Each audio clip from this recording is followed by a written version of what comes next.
Hey, what's up, Mashing Drummers? How is everybody doing tonight? It's Whiskey Wednesday. It is also National Irish Whiskey Day. So what's up, everybody? Welcome into the Mashing Drum tonight on this Whiskey Wednesday live stream. Hope everybody is hanging out, ready to have a great time tonight. We have a hitter of a blind flight upcoming, one that I chose for a reason. I think it's pretty interesting. A mix of, mash bills and ages and proofs that are around the same. So we're going to see how that ends up holding up here.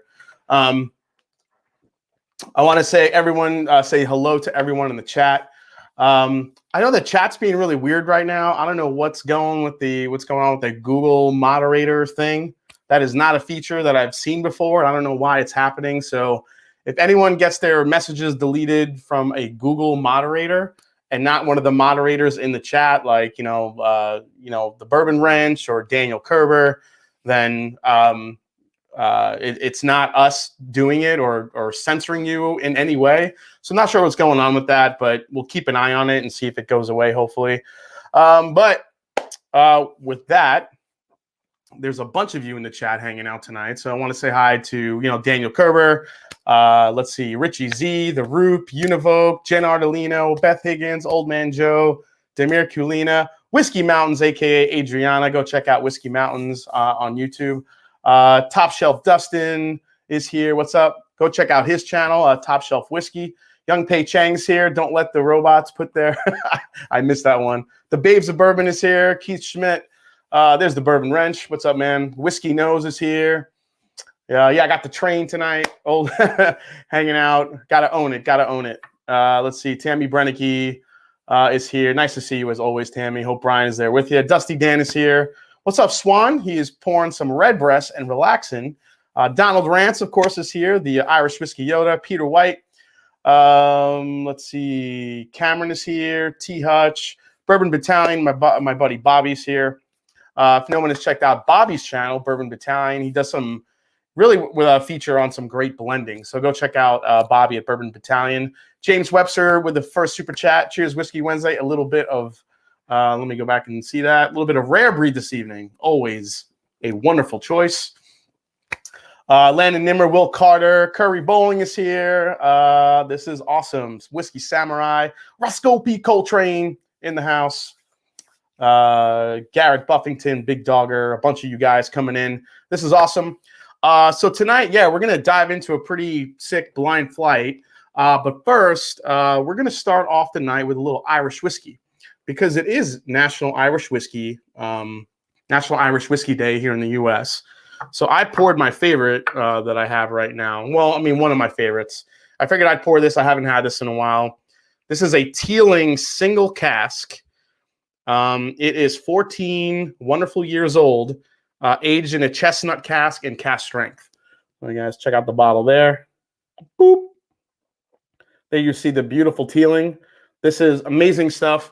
I just don't think enough people give Irish whiskey a chance, especially when you taste those flavors at cask strength, non-chill filtration, all the good things that we love in bourbons and scotches and other whiskeys. So, it's pretty incredible from that standpoint. Let's see here. Hey, we got Whiskey Nose. This is Marty McLeod, by the way. This is my new channel. Oh, Marty McLeod has a channel, Whiskey Nose. All right, man. Got to go check you out. Hey, DC in the house. What's up? Nice to see you, Daniel, as always. Oh, yes. And it is also Bottled and Bond Day, too. So there's a lot going on. And we're going to get into a story about a Bottled and Bond release today. So, but I think the Teeling and doing something a little bit for Irish whiskey and also a kickoff to March was very applicable here tonight. So cheers to everybody. Let's welcome in March a little bit. Cheers to you all. Thanks for hanging out tonight. Gonna have a little Irish whiskey. Irish whiskey. That's a terrible Irish accent. I can't do it.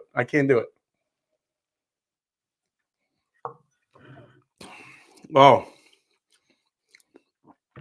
The one thing you get with just beautiful Irish whiskeys is like this pineapple and this dark fruit notes, a little bit of nuttiness, the bite of the barley, especially when it's a single pot still, you get that bite to it, the pepperiness. Man, you just don't get flavors like that when you're trying like a regular old Jameson or something like that.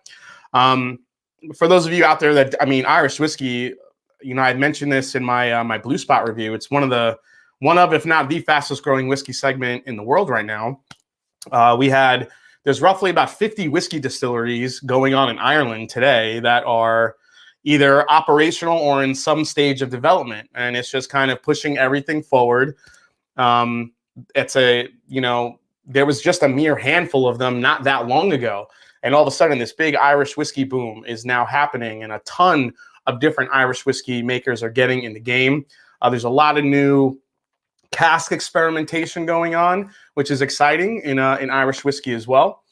You know, you're seeing people using cherry wood. You're seeing guys using chestnut casks, different types of distillation, unmalted, malted barley as well. That combination really gives it a nice pepperiness, a nice bite.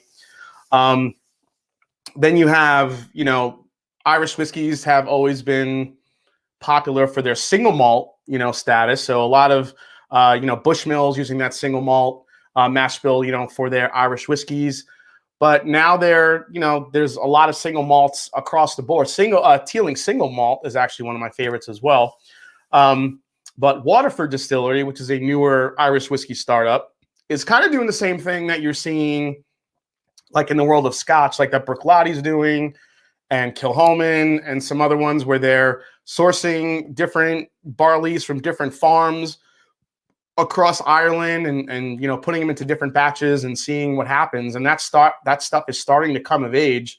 I think the Scotch Test Dummies have already done a couple of reviews on it, and it's very impressive stuff already. I can't wait to, you know, get my hands on some of that and try it.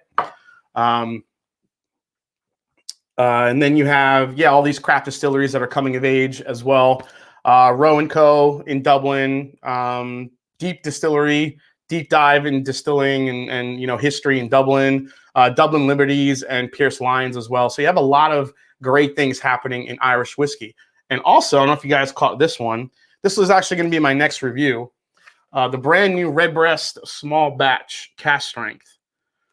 So this one is a US only release.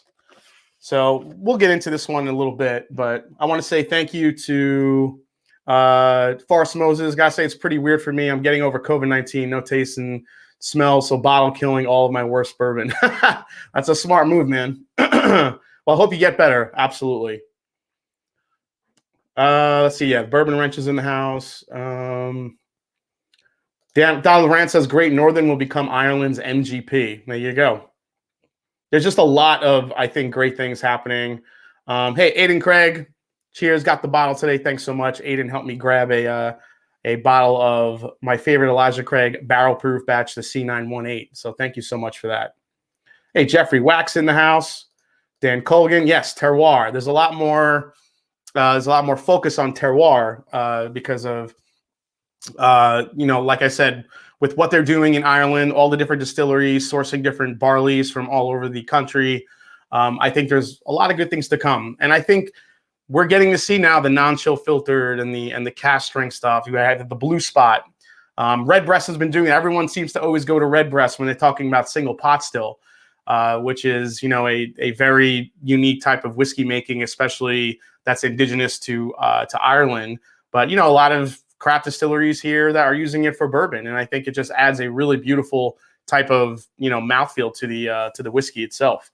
So a lot of stuff going on. So let's see. So tonight we're gonna talk a little bit about some news stories that have hit, because I haven't done a live stream by myself in a while, which is kind of interesting.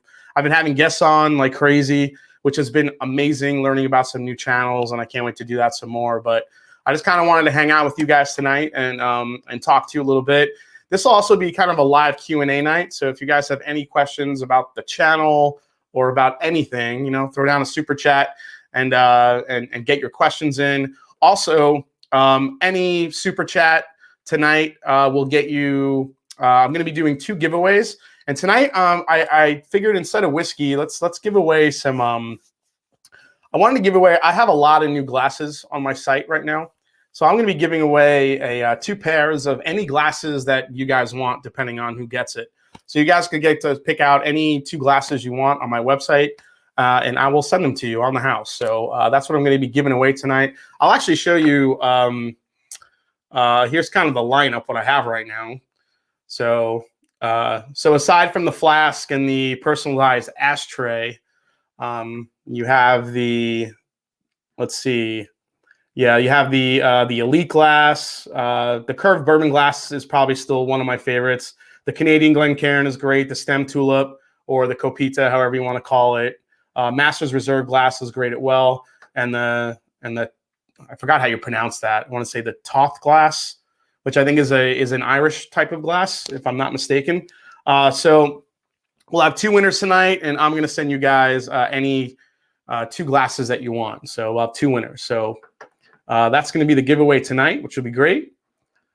Let's see here.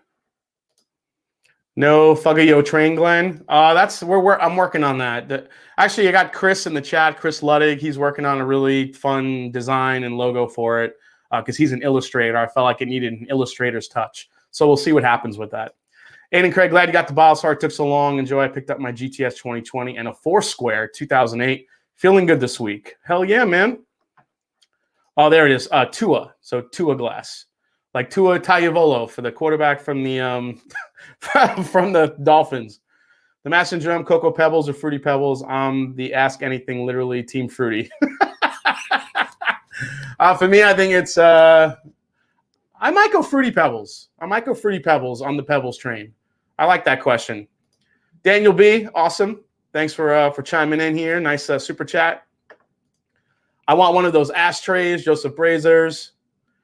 All right, well, I mean, okay, maybe we'll do 2 glasses or 1 ashtray. So if you guys want the cigar kit, I'll do that tonight. Why not? If you guys want, if anybody wins, it's a cigar head and wants the cigar ashtray, you can have that too. And actually, it's really cool. It folds up, kind of take it anywhere. It's got the Mash and Drum logo on it. So yeah, it's pretty cool. Let's see. Is there any ideas around getting whiskey to Hawaii? I'm struggling to get new whiskey. I wish I knew more about Hawaii's distribution. I just don't hear about it, at all. It's actually a really good question. I'm going to do some research on that, or maybe I'll ask Mr. Minnick about it. I'm not really sure. I'll take the Canadian Glencairn, please. Good stuff and happy to support the channel. Awesome, Justin. My Bourbon Journey just chimed in. He wants an ashtray too. Of course he does. So this thing is delicious. Now, this is the new Redbreast small batch cask strength. So back in 2018, Teeling released a couple of small batches that were basically Irish whiskey store picks. It was kind of like a thank you for the growth of Redbreast within the United States. So they only released it to a handful of cities and states. I think there was 4 or 5 batches. They were all cask strength. They were, I think, 13 or 14 years old. Really great whiskeys. I never got a chance to try any of them, but I heard they all had kind of different flavor profiles. And I think that was really a test, a testing of the market for this, which is coming out, which has now hit the market. Now, a lot of rumors are swirling around the Redbreast 12 cask strength going away. This, do I have it up here? I thought I did. I guess I don't. Oh, here it is. I do have it. It's behind the sign. So there's a lot of rumors that this baby's going away. The cask strength 12-year. But Donald Rance, I was talking to him last night. He told me there's never been an official announcement from Redbreast that it's going away. But the TTB, we haven't seen any new labels for this from the TTB at all issued by Redbreast. The only new label since March of last year has been this one, the Redbreast cask strength small batch. Now, we can say that this is about 9 years old, apparently, and it's basically the same cask maturation as the Redbreast Listowel, which is ex-bourbon, ex-sherry, then that's batched together and then finished in an Oloroso sherry cask to kind of finish it off. So, interesting. This will be my next review. I don't want to kind of, give you too much and no spoiler alerts here what I think of it. But I do compare it to the old Redbreast 12 and the Redbreast Listowel. So That's to come. Let's see here. Hey, Berserker just ordered 2 glasses. Oh, thanks, man. Jen Ardolino says, I'm in for the Glens. Yes, Jen. And whoever, you know, if you guys win and want the Glens, I'll throw in the wooden caps that go along with it. So yeah. Lustau has been drying up at retail. Yeah, Lustau, I haven't. It's one of those that's kind of going away too. Let's see. Just catching up in the chat here. Oh, yes. So Cheech Ardolino in the chat. He started a new channel called Whiskey Encore. So definitely go check him out. Give him a follow. Always love these new channels coming, especially these guys in the chat that have really been involved in the community for so long. Really getting, taking a deeper dive in the community and creating these channels. Team Fruity. Always. Yeah, whoever the Sugar Kitty, whoever this Glenn guy is, he sure is popular. Yeah, Glenn. Glenn. All right, I'm going to take one more sip of this. And then I do want to make a quick announcement here. So any of the patrons, I always say that wrong. Any of the patrons, we announced on Patreon that, so Scott from My Bourbon Journey and myself, we started a whiskey club. Well, we'll be bringing you some really unique barrel picks in order for you, to be a patron and, that you can access to once you're a patron. They'll go to patrons first always. And if there's any residual bottles left over, then we'll make those available. But the next pick we have coming up is a Russell's Reserve single barrel, which I am super excited about. You guys know I'm a turkey head. I've always wanted to do a Russell's Reserve pick. So we have one in store. It's probably won't be ready for another, month and a half or 2. So it'll be available through sharedpour.com. So we're really excited. But I did want to show you guys the label for it because we did make this awesome label. So Scott and I refer to each other as Maverick and Iceman from time to time. It's just like a Top Gun thing we do. So we figured for our first pick, let's pay homage to that. So here's the label for the next Russell's pick, which is Look at the Birdie. It's when Maverick and Goose are inverted and they give the finger to the Russian plane. So that's going to be the label on the bottle. Warehouse G, 4th floor. It's going to be around 9 to 10 years old. So if you guys want some access to that, think about becoming if you're a patron of me or Scott, you'll have access to these picks first and foremost. So I'm really, really excited for that one. I missed some super chats coming through. Let me go back up and check them out. James Coleman sipping some Bushmills 10. Nice. Welcome to the Irish party. Thrasher popping in for a second. I want to be sophisticated. Send me those copitas. Yes, Thrasher. Roger D for new glassware. Thanks so much. Let's see. Adam Dorman says, Irish tonight. Just got home from a friend's porch where I had poured Middleton Very Rare, Irishman Cask Strength, and Redbreast 27. Unreal. Both of those are unreal Irish whiskeys for sure. Terrence Scott, those copitas are so fancy. They are fancy. Let's see here. Talk to me, Goose. Exactly. Yeah, looking forward to that pick. Absolutely. Russell's pick by Scott and Jason. Sign me up. Yeah, it's going to be good. There's a lot of great stuff coming out of Warehouse G lately. So, yeah, I made that label, so I was pretty proud of that label. It's pretty cool. Yeah, the Top Gun is amazing. International relations. Exactly. Just don't start singing You Lost That Loving Feeling. That might be on another pick. We'll see how that goes. Bourbon Battalion, what's up? Looking forward to it. Drinking the blend. Yes. So who is Maverick and who is Goose? I'm Maverick. Well, he's Iceman, but Iceman wasn't in the plane during that scene. So, yeah, I'm shorter than Scott, so I'm Maverick. He's the tall Goose. Or Iceman, I should say. Happy Bottle and Bond Day. What's up, Lava Man? Happy Bottle and Bond Day. Does the barrel pick come complete with mildly gay volleyball? Because that sounds like a good time. I don't think you want to see Scott and I play volleyball. Yeah, we're a big fan of the label.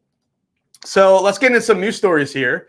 We kind of missed out on some releases that are hitting the market soon. One that I was actually very surprised of because I had no idea it was coming. It's this one right here. Had no idea this was dropping. Maker's Mark FAE-01, which is the latest in the finishing series. So this is the third bottling in the series. The bourbon begins with fully matured Maker's Mark, then finished in secondary barrels containing these proprietary wood staves. So there's going to be 2 releases this year, with the Maker's Mark being this FAE-01 being released in March. So this wood staves focuses on specific flavors of dried fruit and oak by searing an American oak stave on one side while leaving the other side raw. Conversely, this one will be focused on rich, weighty texture. So every wood finishing series is meant to do something different with the distillate or have an effect on the original Maker's Mark. So this is going to be the first one.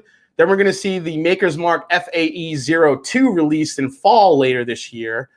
This one is available this month for $60, and it's bottled between 110.3 to 110.6 proof. So, yeah, usually you see those in the fall when they come out. We've seen one a year the last couple of years. Now we're going to get 2 this year. So I think this is what I said in the beginning of the year. I think we're going to see more releases, more limited releases. I think Maker's Mark knows that they have something good with this experimental wood series, and they're just going to keep bringing more and more to us. So let's go back to the comments. Always have to keep up with you guys. Whiskey Nose says, we'll love to nose out of any of the glassware, brother. Absolutely, man. Let's see here.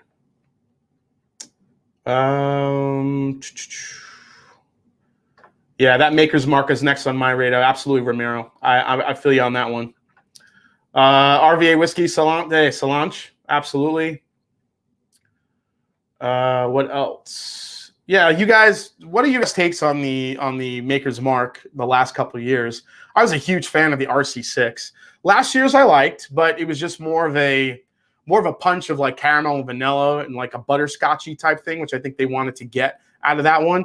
Whereas the RC6 though was, I don't know, I got the butterscotch, but I got a lot of fruit wrapped in there too. I want that RC6 to like come out every year, but we'll see what happens with this next series, the FAE-02, which sounds like some kind of airplane code.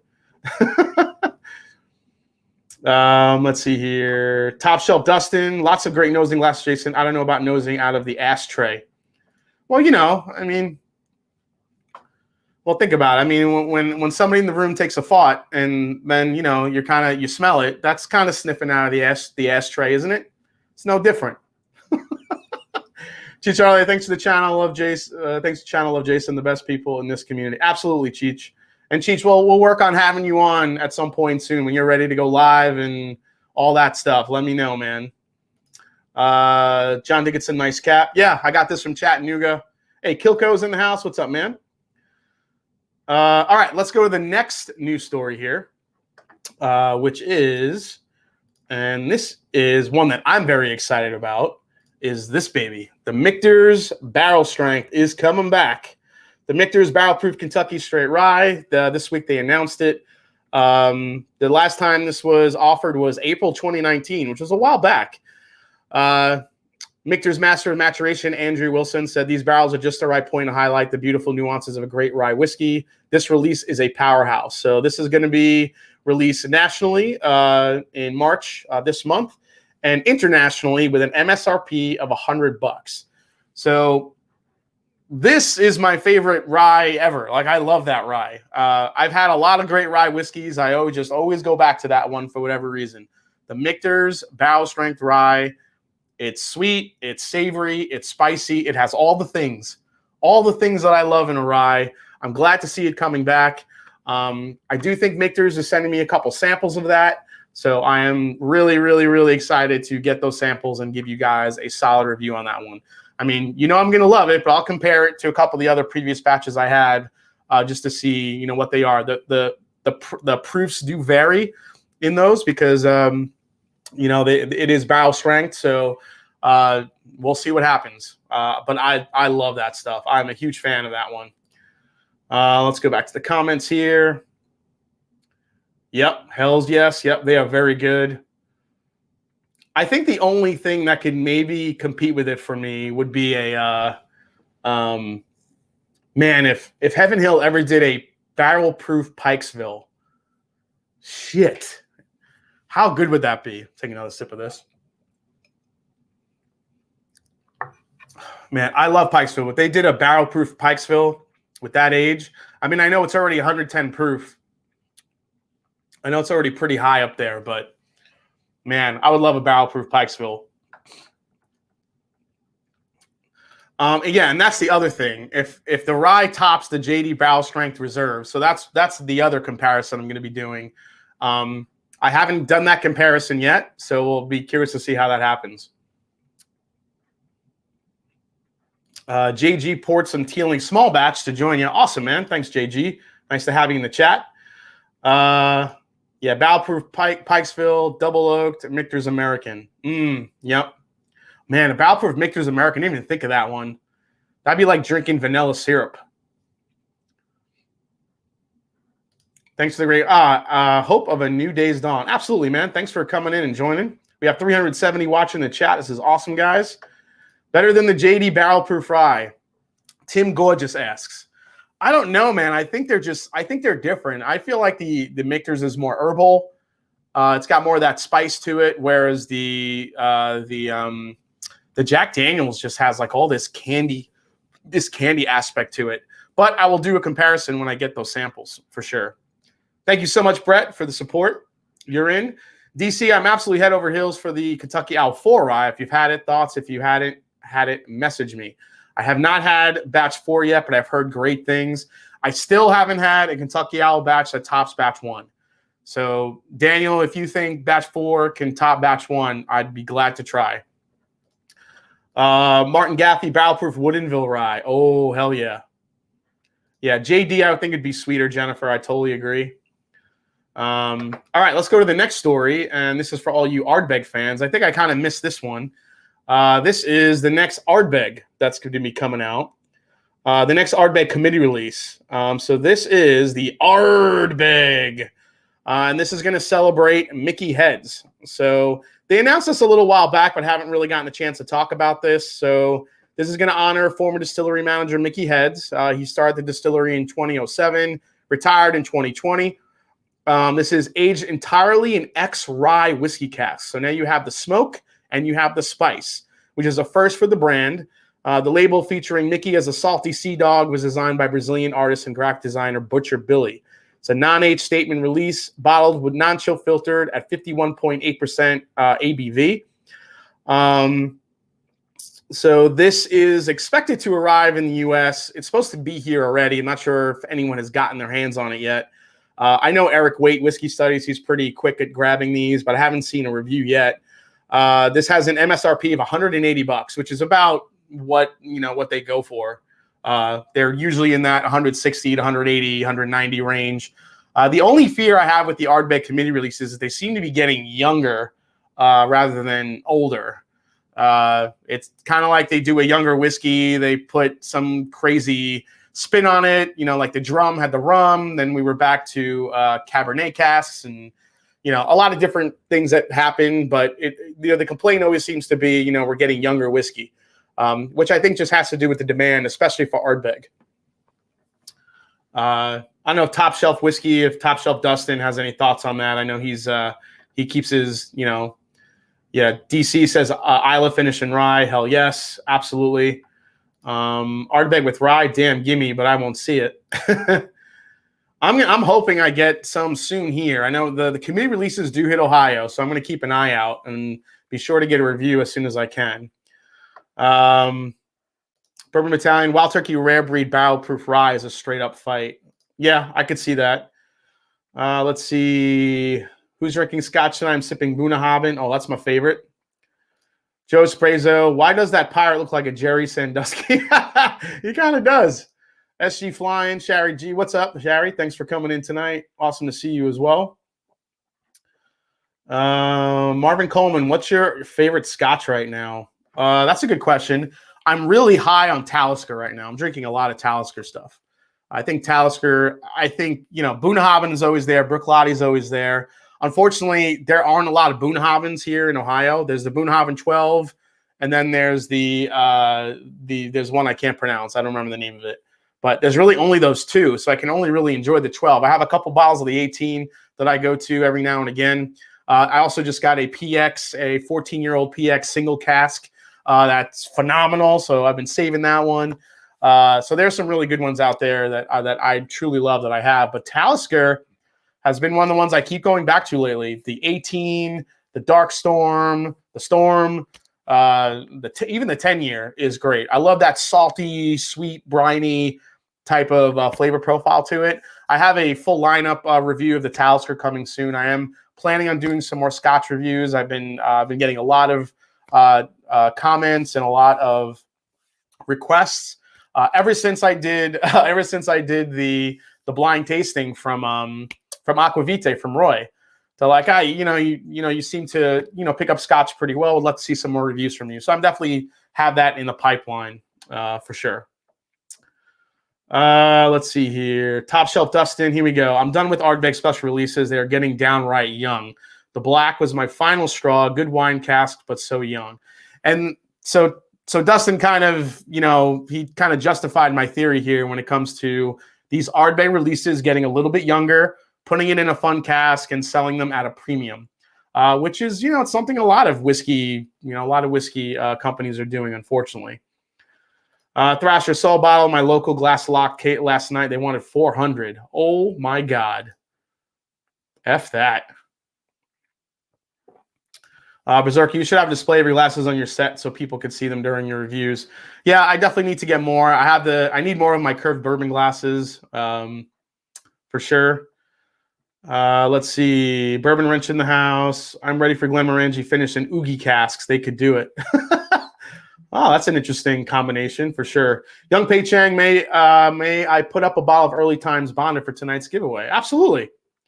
Young Pei Chang, we're going to throw a bottle of Early Times Bonded for Bonded Day, which is great. I'll do one too. We'll give away two. Since it's Bonded Day, we'll do 3 giveaways tonight. We'll do 2 sets of glasses, a bottled and bond of Early Times from me, and a bottle of bond Early Times from Mr. Young Pei Chang. So there's the 4 giveaways tonight. Nailed it. Oh, yeah, the Game of Thrones Talisker I thought was good, too. Yep. Let's see. That said, Mike and I are looking for the Ardbeg 25. That's $850. So we're irrational. You guys are irrational. You have such strong opinions about whiskeys, but man, you see an ultra-aged Ardbeg or ultra-aged anything, forget it. Let's see here. How sick is barrel-proof EC store picks going to be? Oh, man. Yeah, if that happens, well, we're already going to see some Stag Junior Stag Junior store picks are going to start dropping this year at some point. So we're going to see those, which are going to be crazy on the secondary. I'm talking probably close to George T. Stagg prices. Absolutely. William Edwards, want to explore Irish whiskey? What would be 3 bottles to start with? 3 bottles to start with. Well, first grab a Teeling. Grab the Teeling small batch. It's sweeter. It's finished in a rum cask, 46% ABV, non-chill filtered, all the good flavors you want, with a little bit of a rum kick, but not too overly sweet. The Powers John's Lane, I'd go for that one as well. Absolutely fantastic whiskey for the price. Fantastic Irish whiskey. And, of course, Redbreast 12. Definitely do a Redbreast 12. I think those 3, you'll be very happy. What's the first bourbon you would drink if you was Tom Hanks in Castaway? Brooklyn. I love that question. The first bourbon. Man, if I figured that I'm going to be stuck on an island for a while, I would probably drink something really high proof. I'd probably get a Stag Junior or something crazy barrel proof to drink first. Man. Cameron Lochner, did you ever get to try a 2019 bottling of Glendronach 18-year? Yes, I did. That shit was awesome. Glendronach is one of my other favorites. I wish there was more here in Ohio. We just got the Glendronach 15 here in Ohio, which is great. I would love to see the 18 and some of those ultra-aged ones come in. Yeah, Daniel Kerber, every file super chat gets 1 entry in tonight's giveaway. 4 lucky winners tonight. 2 get a pair of glasses and 2 get an EHT bottled and bond from the Mash and Drum or Young Pei Chang. Absolutely. Yeah, Yellow Spot 2, Bushmills 16-year. I would like to see Donald Rance weigh in on this. If he had to start with 3 Irish whiskeys, what would your go-to be, Donald? My big sticky is overflowing. Old man Joe, he's in for the ashtray. Sarah Arbuckle says 20 bottles of Early Times Bourbon sold out in 30 minutes Tuesday. Holy shit. Tom Bryan, Jason, you love the sherry cask. I actually like the sherry and bourbon mix. If it's just a straight sherry, like a straight sherry cask on like a 10 or 12-year-old whiskey to me is boring. There's just not enough there for me to hold my attention, especially if it's an 80 proofer. The ones that hold attention for me are the ultra aged sherries. I've gotten a little bit bougie with when it comes to sherry casks in my scotch. I think that's why I love Bunnahabhain so much. I love the mix of bourbon and sherry together. You get the nuttiness, you get the caramel, you get all those, you get the fruit. There's so much like flavor combinations going on. There's a chestnut aspect to Bunnahabhain too that I love. That always takes me back to Christmas time because my family literally does cook chestnuts in the oven, and we crack them. And there's something chestnutty about the older Bunnahabhains that I just love. So that's why I think I go to Bunnahabhain so much. But yeah, Taliskers are mostly ex-bourbon. But if you have enough of that sweet, salty kick to it to kind of balance out just the ex-bourbon, then, you know, I'm in. Ethan Turk, love the channel. Excited for the pick. Keep up the good work and F that train. That's right. Absolutely. Still plenty of Early Times Bourbon in Atlanta. Well, that's good to hear. Yeah, bougie juice. That's got to be your next big title. Favorite findable bourbon right now? Wow, that's a good question. Findable. So if I had to walk into a store, favorite findable bourbon, it would be probably, I'd probably have a couple in there that I would always go to. Probably Old Forester 1920, Russell's Reserve Single Barrel, Wild Turkey Rare Breed. Those are probably my top 3 that I love to go to all the time. And I would even throw in Cooper's Craft 100 proof in there too. You guys know I love that Cooper's Craft. So those are probably like my top 4 that I walk in. And if I'm running low, I know I could go and grab one of those for sure. Yep, mine too. Yep. Master Drum, Early Times Bourbon on the shelf all day in Denver. Oh, that's cool. Yeah, we just don't know what's going to happen with it. Oh, Glendalough double barrels, good stuff. Yeah, Glendalough. Peter White, those 3 make sense. Donald Rance. Okay. Did Donald, did he weigh in here? Did I miss it? Donald, oh, here we go. Teeling single grain. Yes, the Teeling single grain is amazing. Redbreast 12 and Tyrconnell single malt. That way you have an intro into the 3 dominant styles of Irish whiskey. See, this is why he's Irish Whiskey Yoda. See? I didn't even think of that. You have the 3 dominant styles in 3 choices. So anybody that's looking to get into the category of Irish whiskey, here you go. Teeling single grain.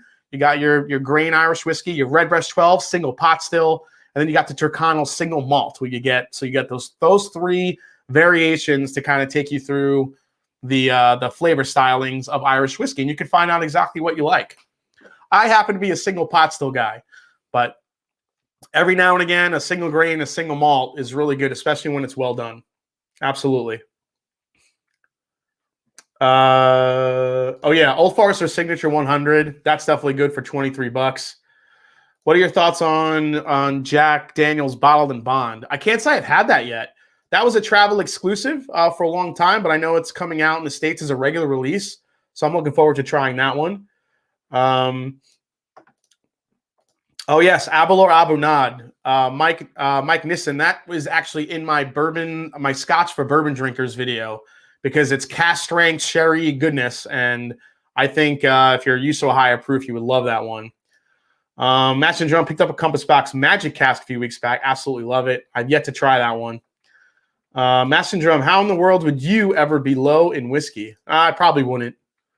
I would not. I have enough Russell's Reserve picks to last me until, you know, if I was stuck on that island with Tom Hanks, I'd have enough to last me for a long time. Rare breeds, I think, too. I actually don't buy the 1920 as often as you would think. And I don't know why that is. Maybe because I'm I'm always kind of leaning towards the turkey and the Elijah Craig. When it's Elijah Craig barrel proof time, when a new release comes, I'm always drinking those because I'm trying to see which one I like best. All right, let me see if I'm missing anything else here. Oh, yeah, so Bottle and Bond Day. I don't know if you guys heard this story. Here we go. Colonel Taylor. It's probably a bottle we'll never see. But Buffalo Trace released a Bottled in Bond Day commemorative E.H. Taylor single barrel today. So this is a commemorative single barrel expression. This was basically a nod to the Bottle and Bond Act and E.H. Taylor's role in getting it passed on March 3rd, 1897. The act was designed to guarantee the integrity of whiskey, as you guys probably already know. So one barrel was handpicked by the team at Buffalo Trace. The whiskey bottled and sold through musician Chris Stapleton's charitable fund called Outlaw State of Kind. Each bottle will be autographed by Chris Stapleton, and proceeds will go to support the fund. The initial wave of bottles will be auctioned and the funds used for disaster relief in Texas in the wake of the devastating winter storm. Additional bottles will be used throughout the year to raise funds for a variety of charities across the country. So this is just a cool thing, I think, for E.H. Taylor. Well, E.H. Taylor was cool for him to pass the Bottle and Bond Act. Let's give it to him. But also, I think it's really cool for Buffalo Trace to do that. The only thing you wish with these is that none of them end up on the secondary market, and guys that, paid, money and raised proceeds to get these bottles don't try to flip them. That's the only thing you're worried about with any Buffalo Trace product. I really hope that whoever does have the money at auction to buy one of these actually opens it up and enjoys it and shares it, because it's going to be super rare. They already are pretty rare, and now we're talking into like the rarest of the rare. So that's all you hope when you hear, some of these bottles that are being released. Let's see. Chris Walters says, I need that early times. I live in Florida. There you go. Aiden Craig, who's Chris Stapleton? He's probably one of the greatest country music singers on the planet, if not the greatest. I'm not a country music guy, but Chris Stapleton, I can listen to that dude all day. The dude has a soulful, spirited, amazing voice. He sang the song Tennessee Whiskey. I don't know if you guys know that song. I'm not going to attempt to sing it because I'll just ruin it for everyone. Do you have any favorite books on bourbon? Yeah, I'm reading one right now that's actually awesome. Well, the Bourbon Bible's a good one.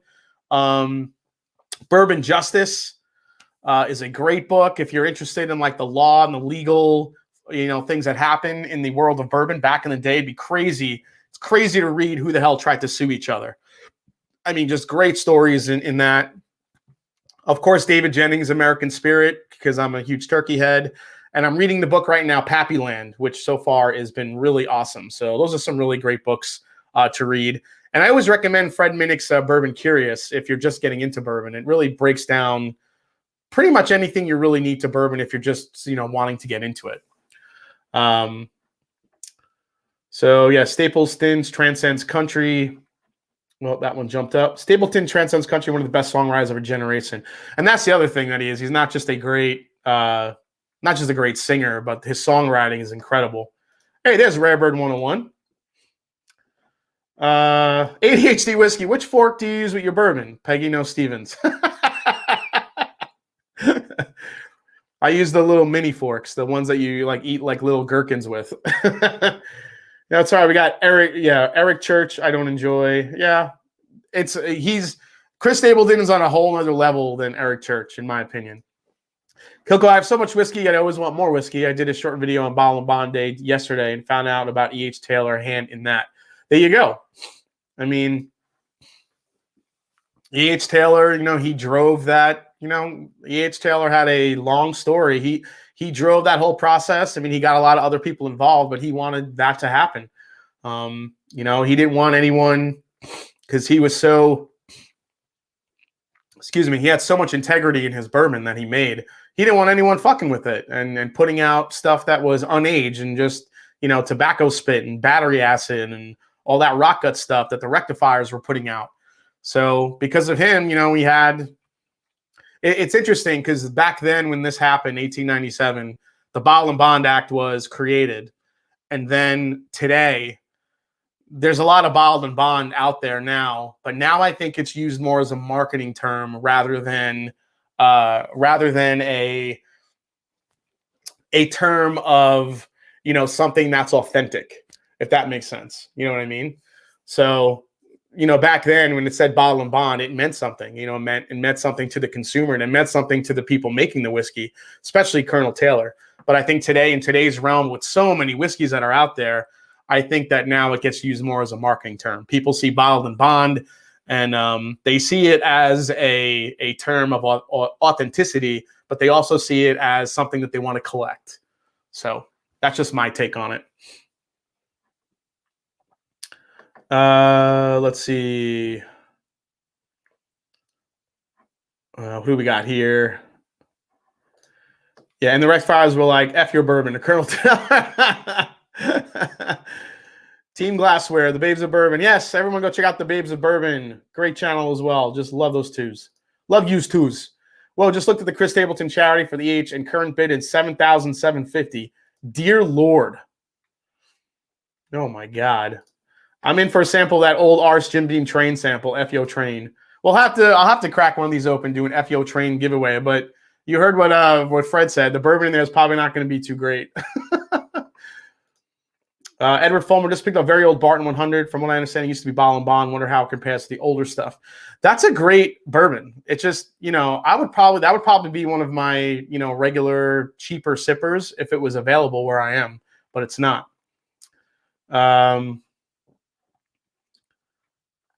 Let's see. Rectifiers, Rectum Hell, almost killed. EH Mushroom.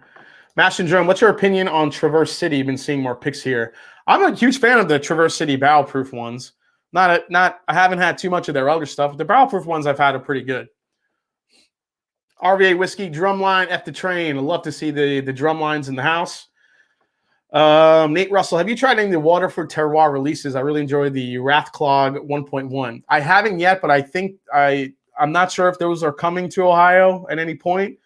But I'm hoping to get some samples. I know a couple of people, you know, in my Discord that have gotten some Waterford. I'm hoping to maybe get some samples of that to try it out.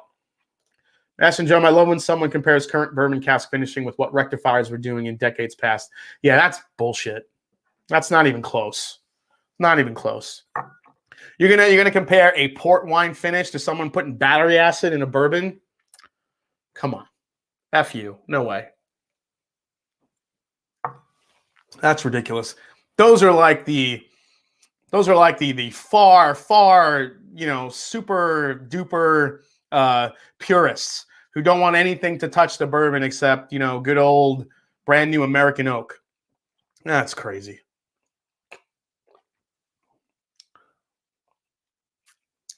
Well, I got 411 Mash and Drummers in the chat watching tonight. This is awesome, guys. Again, every super chat will get you into a running to pick any one or any pair of my glasses right here. I feel like getting some glasses is pretty cool. I've got a bunch of glassware that maybe a lot of you guys don't know about. So I wanted to kind of highlight that. If you just want to buy any glasses, the link is down below in the description of the video and all my videos.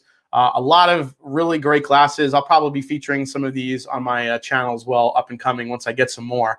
But yeah, my favorite is that curved bourbon glass in the bottom right corner, the stem tulip, and that Canadian Glencairn drinks really nice. And so does that the tooth glass up here in the top right. Great whiskey glass.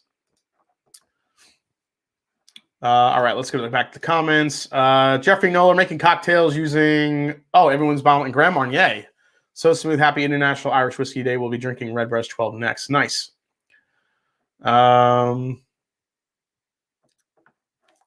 and Drum. I dig the hat. Have you tried J.W. Kelly, Chattanooga Town? I have not tried J.W. Kelly. I have seen it, but I have not tried it. Aiden Craig, I don't know if I'll ever like the stompy, simple beat and jangly guitar in a lot of country, but I did really like You Should Probably Leave. Yeah, it's a good song. Yes, everybody, if you haven't yet, please mash the like button. How many bottles are in your collection these days? I actually just this past couple weekends, I actually went through my collection and pared it down. I had a lot of bottles that I just never went back to, like bottles I wasn't crazy about. I tried putting them in blends to see what happened, but I'm at about, when I was kind of going through and counting between the bottles I have all on the shelves here behind me, up there, bottles I have upstairs in my kitchen still hanging out, anywhere between 530 to about 600 something, somewhere around there. Between 530 and 600 bottles, I would say I have. I was surprised to see how many Eagle Rares I had. I didn't realize I had so damn many. I have like 6 Eagle Rare picks. I found so many Stag Juniors I didn't even know I had. I found like a batch 7, a batch 10. I didn't even know I had those. That's what happens when you just keep getting bottles. I literally have like, I think 8 or 9 Stag Juniors, which I had no clue I had that many. Crazy. I'm drinking Mellow Corn. Nice. How many drain pours? Probably like 5 or 6 I drain poured. Just ones I will never just drink again. I see the Doc Swinson's Blue Run is what is your favorite of the 3? Well, Forrest Moses, we're about to find out because it's blind tasting time. I think I've talked enough. So tonight, I wanted to put these 5 bottles specifically in a blind tasting because I think they represent a lot of bourbons that are and whiskeys that are coming out now. It represents a lot of sourced whiskey. It also represents some blended, and it also represents you know, some like different distilleries as well. So that's what I wanted to focus on. Jason, love your reviews. I live in Michigan and drive to Toledo to get Weather Special Reserve and Antique quite a bit. How come Ohio gets so much allocation? So from what I've heard, Buffalo Trace, I think they found out the secret was out that Ohio likes to drink a lot of bourbon, and they do. So I think Ohio also being state controlled. I'm not. I have no clue to what the dealings were to make that happen, but yeah, Buffalo Trace is one of those things that a lot of it comes to Ohio. You know why it does. You know, one can only guess. We haven't seen a lot of Weller. I haven't seen as much Weller as I was last year so far. We were getting Antique and Weller Special Reserve every week. And now I think like Northern Ohio gets a little bit different of a distribution than Central and Southern Ohio. So I'm not sure what it's like in, you know, up north. But yeah, there's a lot of Buffalo Trace to be had. I mean, when it's Blanton's week, forget it. Everybody's out for Blanton's week. People are online at 7 a.m. trying to get their horsey. You have if the secret's out that Buffalo Trace or Eagle Rare is dropping, which is interesting. Buffalo Trace and Eagle Rare, they don't really drop very often in Ohio. I mean, they do, but you don't see them often. And it's like you go up a couple states around, and Eagle Rare is everywhere. So I'm not really sure what the deal with Eagle Rare is here. Not like a lot of people think that we get everything Buffalo Trace. Eagle Rare and regular Buffalo Trace don't come in very often. We have gotten a lot of Weller, I'll give you that. Blanton seems to come in every few weeks. So the horsey tops do come in. We do get drops of Colonel Taylor every now and again. The single barrel, the Colonel Taylor rye just dropped last week, which that was the first time I ever saw that in Ohio. So that was kind of cool. I already had one, so I didn't want to, you know, grab that. I actually got a Russell's Reserve pick instead. So yeah, so a lot of those Stag Junior is kind of a mystery. They drop here, but it's very few and far between. It's not like an everyday thing. So yeah, so that's about what I see in Ohio overall. See, I missed some super chats. Keith Schmidt found a Stag Junior 4 the other day in my collection. Oh wow. Yeah, no love for Virginia. Also state control. Yeah, Virginia and Pennsylvania are tough states. Finding bottles you forgot you had. I did the same this past weekend. And I was like, what? Cigars and whiskeys in the house. What's up, man? He says, we drink a lot of bourbon. Yep. Yeah, 500 is a ton. Let's see. No love for Iowa. Ohio is Weller Mart. Yeah. Love the ECBP A121. Yeah, it's growing on me more and more for sure. I still will argue that it's not as viscous and it's not as flavorful as the B and the C last year, but I think the fruitiness of it is really coming through, and it's definitely growing on me. I'll listen. It's not a lot of people misconstrued maybe my review and think that I didn't like. I loved it. I still think it's great. But it's just, you know, coming off B and C from last year. I don't know. Maybe I just wanted more of that viscosity, and even though it's a great batch, it was missing that viscosity for me.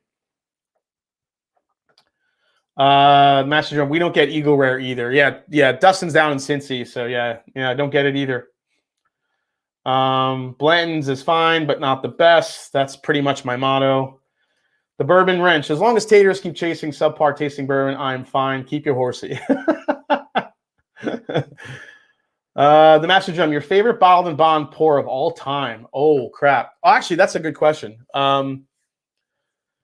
Man. So Heaven Hill put out, what was it, like a 13 or 14-year bottled and bond? Was that last year or the year before? That was incredible. That was up there. That was definitely up there.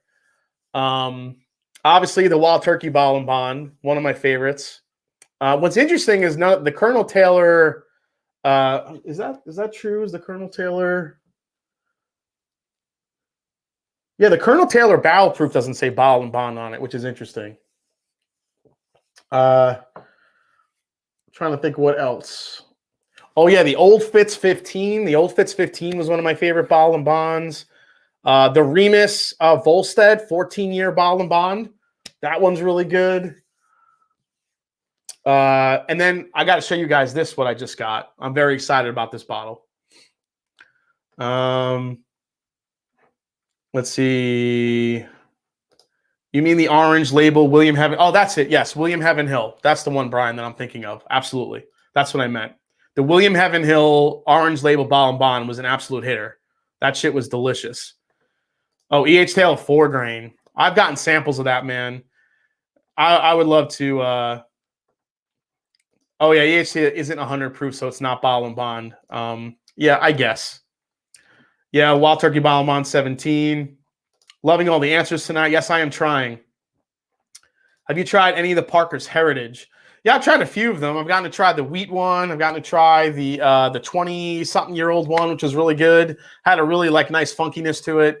I love the 10-year heavy char. I tried the heavy char rye. So I've gotten to I tried the orange curacao one. I wasn't really a big fan of that one. So all right. So bottle and bond. So you guys know I love that Master's Keep bottle and bond 17-year. But there was one turkey bottle that was an absolute unicorn that I just acquired. That was one that I had on my radar, and I kept seeing it on the secondary, and it was going for astronomical amounts of money. So I just kept putting it aside. And then I got in contact with someone over at Must Have Malts who actually had one in stock for a decent price. So I grabbed it, and here it is. This is the Wild Turkey American Spirit. So when you saw the reviews of the Wild Turkey 17 bottled and bond, I had talked about that this was the only bottled and bond bourbon ever released by Wild Turkey before that release last year. This was a Jimmy Russell, and today apparently this is still, and Rare Bird 101, Dave, you could correct me if I'm wrong, but apparently this is still Jimmy Russell's favorite Wild Turkey release ever. And that's why I wanted it. So this is a Wild Turkey American Spirit. I'll kind of unleash it to you guys here. Camera's focusing on it. Oh, it's a beauty. It's a beaut. It's a beaut. It's a beaut. Let me focus up in on that, baby. There it is. Wild Turkey American Spirit 15-year. Oh, my God. Now, I have not tried this yet. So this thing is, I cannot wait to crack this open. This will be cracked open when my channel hits 50,000 subs. So that's going to be my plan. When the channel hits 50,000 subscribers, I will crack this open live and get some first impressions on it, but I'm going to save it until then. And this will also be shared amongst you guys. So I will probably be giving away some samples of this because everyone should be able to try something like this. That's how I feel, and I'm sticking to it. So I'm going to put that safely back in the case because I'm very excited about it. Let me close that up and put that back. So could that end up being my favorite bottle and bond of all time? We will see. All right. Let me bring it back here. Bourbon Wrench literally be breaking into your bunker tonight. Looks like a huge nail polish. Adriana, yes. Yeah. So next week. No, I don't think I'm hitting it that fast. Daniel Kirby, I will PM you my address. You could send me that bottle. Yeah, it's sweet. I am so happy I got that bottle. I could not believe it. So, yeah, we just need about 6,000 subscribers tonight. I'm at like 44.6 right now. So get me 5,500 subscribers tonight, and I'll crack it open. Fourth level consciousness says, I will find you and steal it. Yeah, it's awesome. I am super pumped. I got that one. I couldn't believe it, and I got it for, a really good price. I saw this bottle on secondary going for about $800. I got it for about $300. So I was willing to pay for that bottle, especially I was going to go for it, anything under 500. And once I saw I could get it for about $300 to $350, sold like that. Mine. I'll take it. Thank you, please. Absolutely. Mash and Drum, I know where you live and I know where you keep your whiskey. Just saying. Then again, you also have my whiskey there, so I'm not sharing. That's right. Top Shelf Dustin he was kind enough to send over the Blue Run for tonight's tasting. All right, so this is what we're going to do. So I chose these 5 bottles here because I wanted to taste, these are pretty much newer releases. We have the Bardstown Bourbon Discovery number 4, which has that mystery mash bill in it, that 78.5%, corn mash bill that a lot of people think it's Beam. You have the Mayor Pingree 13-year. Now, this bottle is 13 years old and is pretty much amazing MGP. Then you have Doc Swinson's, which is a 15-year. This is batch 9, the experimental cask. Now, this is pretty much, this is a rare release. Also said to have that, this is supposed to be all of that mystery mash bill in there, but some people think it's Beam, Heaven Hill, it's all that back and forth. Then you have the Blue Run, which is the new release from Rutledge, from Jim Rutledge. Same guy that released Cream of Kentucky. Again, this is said to be Barton. So this is a 13-year-old Barton distillate in a fancy bottle designed by somebody from Nike. I always forget their name. Hand bottled in Sparta, Kentucky by Blue Run Spirits. And then, just to throw a monkey in the wrench, we have the George Dickel 15-year single barrels. Now, I don't know if you guys have seen these yet. These are fairly new. I announced these on my channel, I think, late last year. This was a single barrel 15-year that started dropping in the market. This one is bottled at about 52.3% ABV. So, you're looking at 104.6 proof, which has a nice proof point for a George Dickel whiskey, especially a 15-year. And these are coming in at about, again, affordable. I think they're about $70 or $80 for, a 15-year-old Tennessee whiskey. So we have different flavor profiles here. The Bardstown is a blend because it's got that mystery mash bill in it, but it's also blended with Barton and whether it's Heaven Hill or that, that turkey but not turkey mash bill that's in there as well.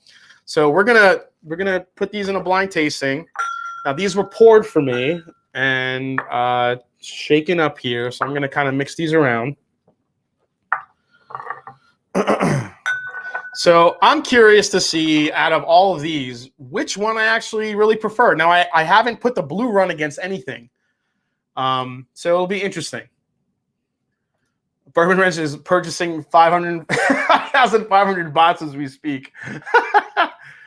Aiden Craig, Messenger gets 6 bottles of Blanton's a year on average. People ask for it constantly. Yeah. The more I talk to liquor store owners across the country, the more that is the typical thing every day that they hear. You got Blanton's, you got Blanton's, you got Blanton's. When you get Blanton's in, it's amazing. It still amazes me. It really does. It's a 6-year-old mediocre bourbon, and people want it like it's I don't know, like the second coming. It's got to be the bottle because it's certainly not the whiskey. Well, maybe it is the whiskey a little bit. It does drink smooth. Dickel just needs to change their bottle designs. I'm a sucker for marketing, and they don't really have it. Yeah, I could agree with that. But the people that love George Dickel Tennessee whiskey, they love it. They're very loyal to it. So I think they're, they don't really have to. They kind of play to that market a little bit. The Bardstown rules. Keith Schmidt starting a flight 60 minutes is very Dan shook. Well, I had a lot of news and stuff to get to. Yeah, Blanton's can market. That is all frickin' John Wick. Yes, he did it. Store pick Blanton's love. I've only ever had one or two store picks. So they were definitely a lot better. For fun, everyone show the blue run turn upside down to show how misleading the fill level is. Oh yeah, that's true.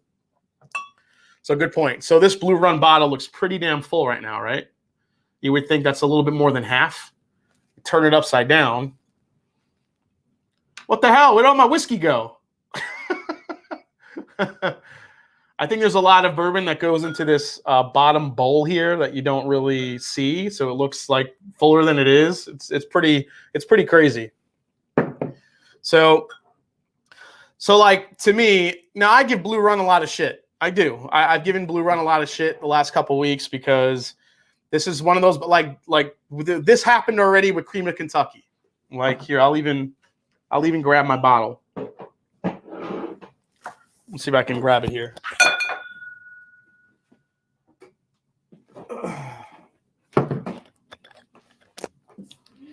So I feel like we went through this already. Cream of Kentucky. This was the first release. 11 and a half years. I have a bottle unopened. First release that they ever did. This is Jim Rutledge. Got his big old signature on the front. He curated it, blended it, whatever he did with it. Made it his. It's Barton. And now we have this guy that comes in with the same shit. It's like, you know what? Let's do something different. Let's contract Jim Rutledge. Let's get him to blend some great Barton barrels, and we'll charge people $160 for it. So, I mean, this is like, now obviously there's going to be differences here because of the blend or whatever's in it. But I mean, how much more of this shit do we need? Now you have Sam Houston, 14, Barton. You have Down Home, Barton, very good Barton. There's a lot of this shit on the whiskey market, and I'm just getting tired of the constant, like MGP is one of those too. There's just a constant overload of these whiskeys that just keep coming and coming and coming. All these guys that want to get in the whiskey game, they get a distiller, they get a name, they get a fancy bottle, FOMO kicks in, and then that's it. Not to say that this is bad. It's a very elegant bourbon. I wouldn't say it's the most unique thing I've had, but we're going to see how it does in this blind. Maybe I'm wrong. Maybe it's better than I'm thinking it is because I got the, it's kind of in my head. Let me put this down here. Let's see. I have the Pingree. I did focus up on the Doc Swinson. So, all right, let's mix these up again one more time. We're going to go through. Now, if you guys have any other questions for the Q&A night, please, if I don't see them or, throw a super chat, I'll try to highlight my name and I'll try to get them in there as I, kind of go through these bottles here. So we're going to label these here. I think I have my notebook right here. Perfect. All right. Let me get some water first.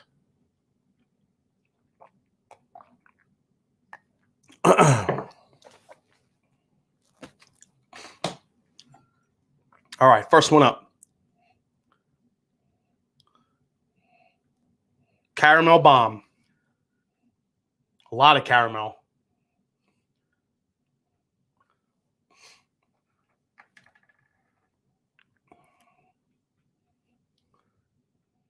There's almost like a salty character to this one too, which is kind of interesting. I don't remember that on any of these.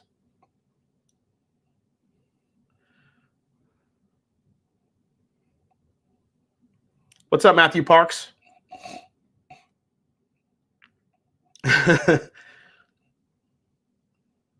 Yeah, Jim Rutledge really made his mark at Four Roses. All right, so this one's all just caramel, vanilla. There's a lot of nuttiness here too. Man,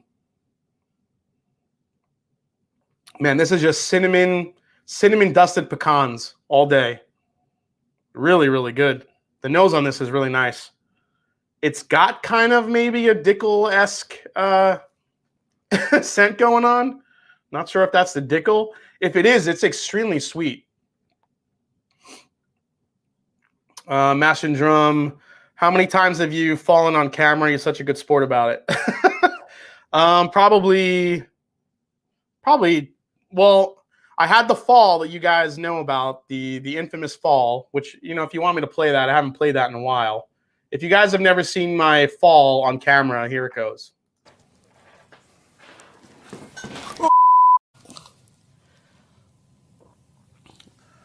I fell.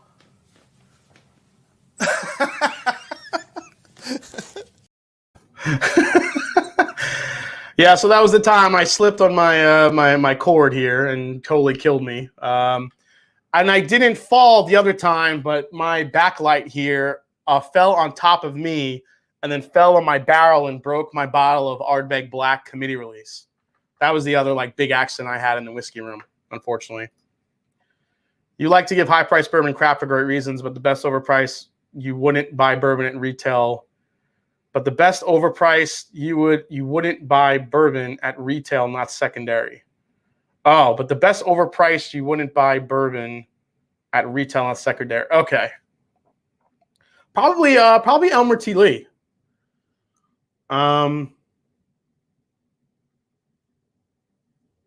Wait, but the best overpriced, you wouldn't buy bourbon at retail, not secondary.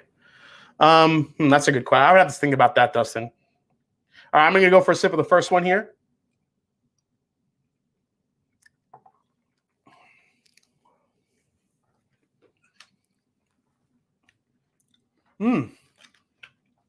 Oh, the finish on that's really good. Holy vanilla ice cream. That is pure vanilla ice cream on the finish. With some like salted peanut, salted pecan on top, cinnamon, a lot of baking spices. The first one's pretty damn good already.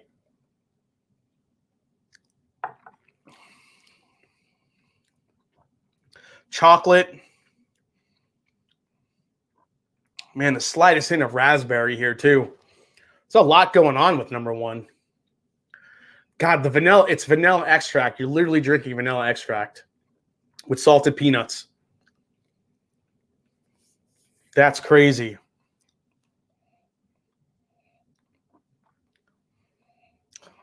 I'm going to guess that's around, if I had to guess, I would say that's like 100 and, I mean, these are all different proofs, I think, or around the same proof. That's another reason why I kind of picked them.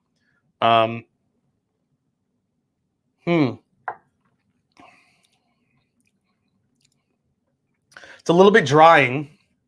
I don't think this is a super proofer at all. I think this is probably around the one, I would say 110 or lower on that one.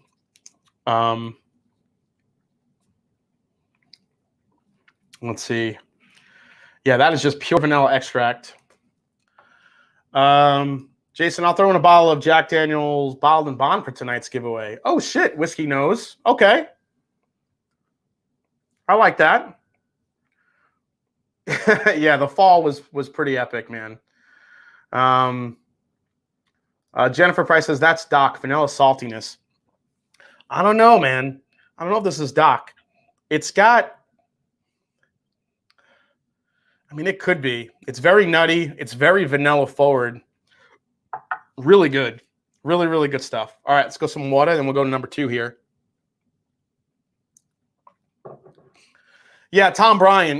Yeah, the Dickel Single Barrel is new. It's a newer release. I'm not sure what the distribution is of it, but these 15-year, these are not store picks. This is a regular release.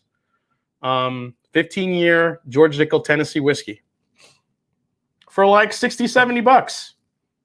I mean, Dickel is nothing if it's, you know, not value. All right, let's go to this one here. See what we get. Oh, completely different nose. Completely different coming off that one. This nose is a lot lighter.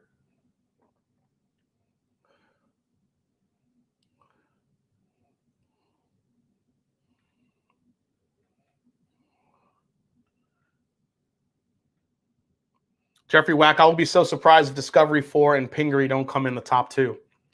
Wow, you think Discovery will take out maybe the... oh, yeah, that's true. I got a lot of people that thought the Doc Swinson's was going to take the win tonight, so we'll see how it goes. This is a lot lighter on the nose compared to this. More floral, more like orange forward, a little bit more citrusy. Yeah, it's like vanilla orange, like creamsicle. Maybe slight hint of banana here.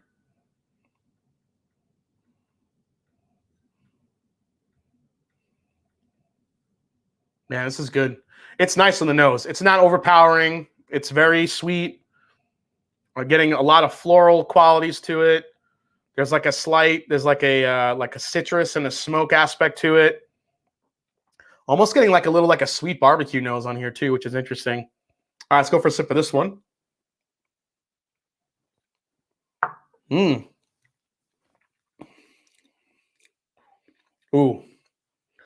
That came off spicier on the palate. Oh, that has a nice finish, though. Kind of rounds it out. The citrus sticks with it.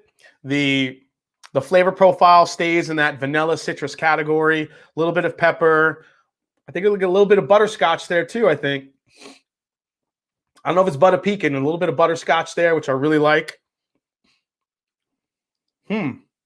That's an interesting one. Andrew Beck. The one good thing about stuff I like Doc Swinson's Cream of Kentucky is that I could walk in the store and get them. If they were cheaper, they'd just be the same price on secondary and hard to find. That's a good point.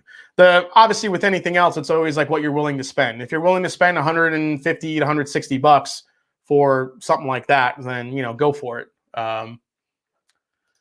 Top Shelf Dustin says, I think Discovery 4 falls to Doc and Mayer. Now, Top Shelf Dustin, now he got to try that Mayer Pingree. It's a hitter. Barbecue, don't steal my hot gig.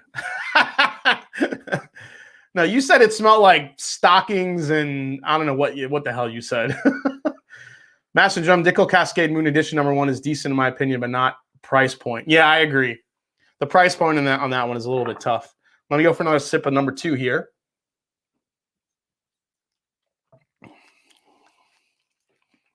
That one's drinking pretty easy too.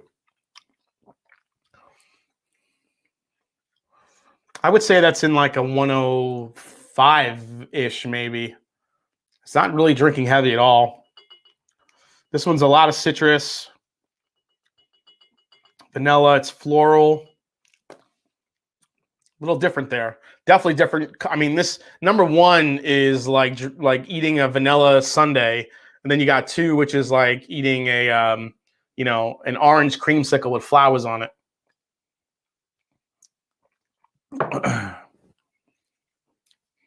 All right. Aiden Craig got a super chat. Hey, working for a liquor store, we are mostly asked for standard BT, Eagle, Red, Weller, and Horsey. So many hunters that don't know how to play the game. Yeah, I agree. Buffalo Trace has like indoctrinated new whiskey drinkers into, only hunting their stuff. I don't understand how they did it, but they did it. That's Buffalo Trace for you, though. Ooh, okay. This nose is way more interesting. This one's a little bit darker, richer.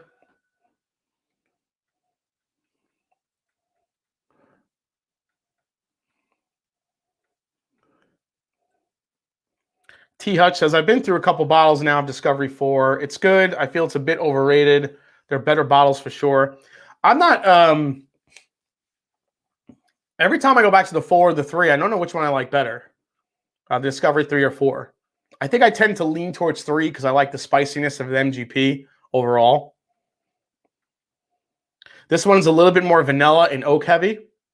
I'm getting a little bit more of an oak spice on this one. A little bit of nuttiness.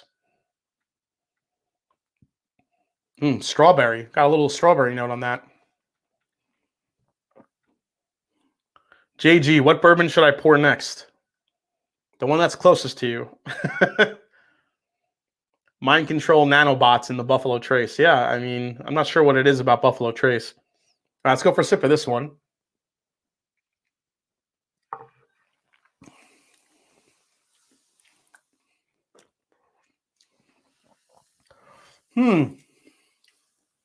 Oh, that's... All right, the front of the palate I wasn't crazy about, but the finish on that one's making up for it. Ooh, that one has a heavy spice to it. Dear Lord. Heavy on the baking spices on number 3. A lot of cinnamon, a lot of black pepper.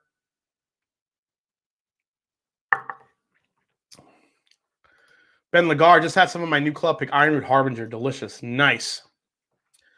Keith Schmidt, I'm so unimpressed with Discovery 4 for the pricing. It's the first one that I've purchased. Says Keith Schmidt.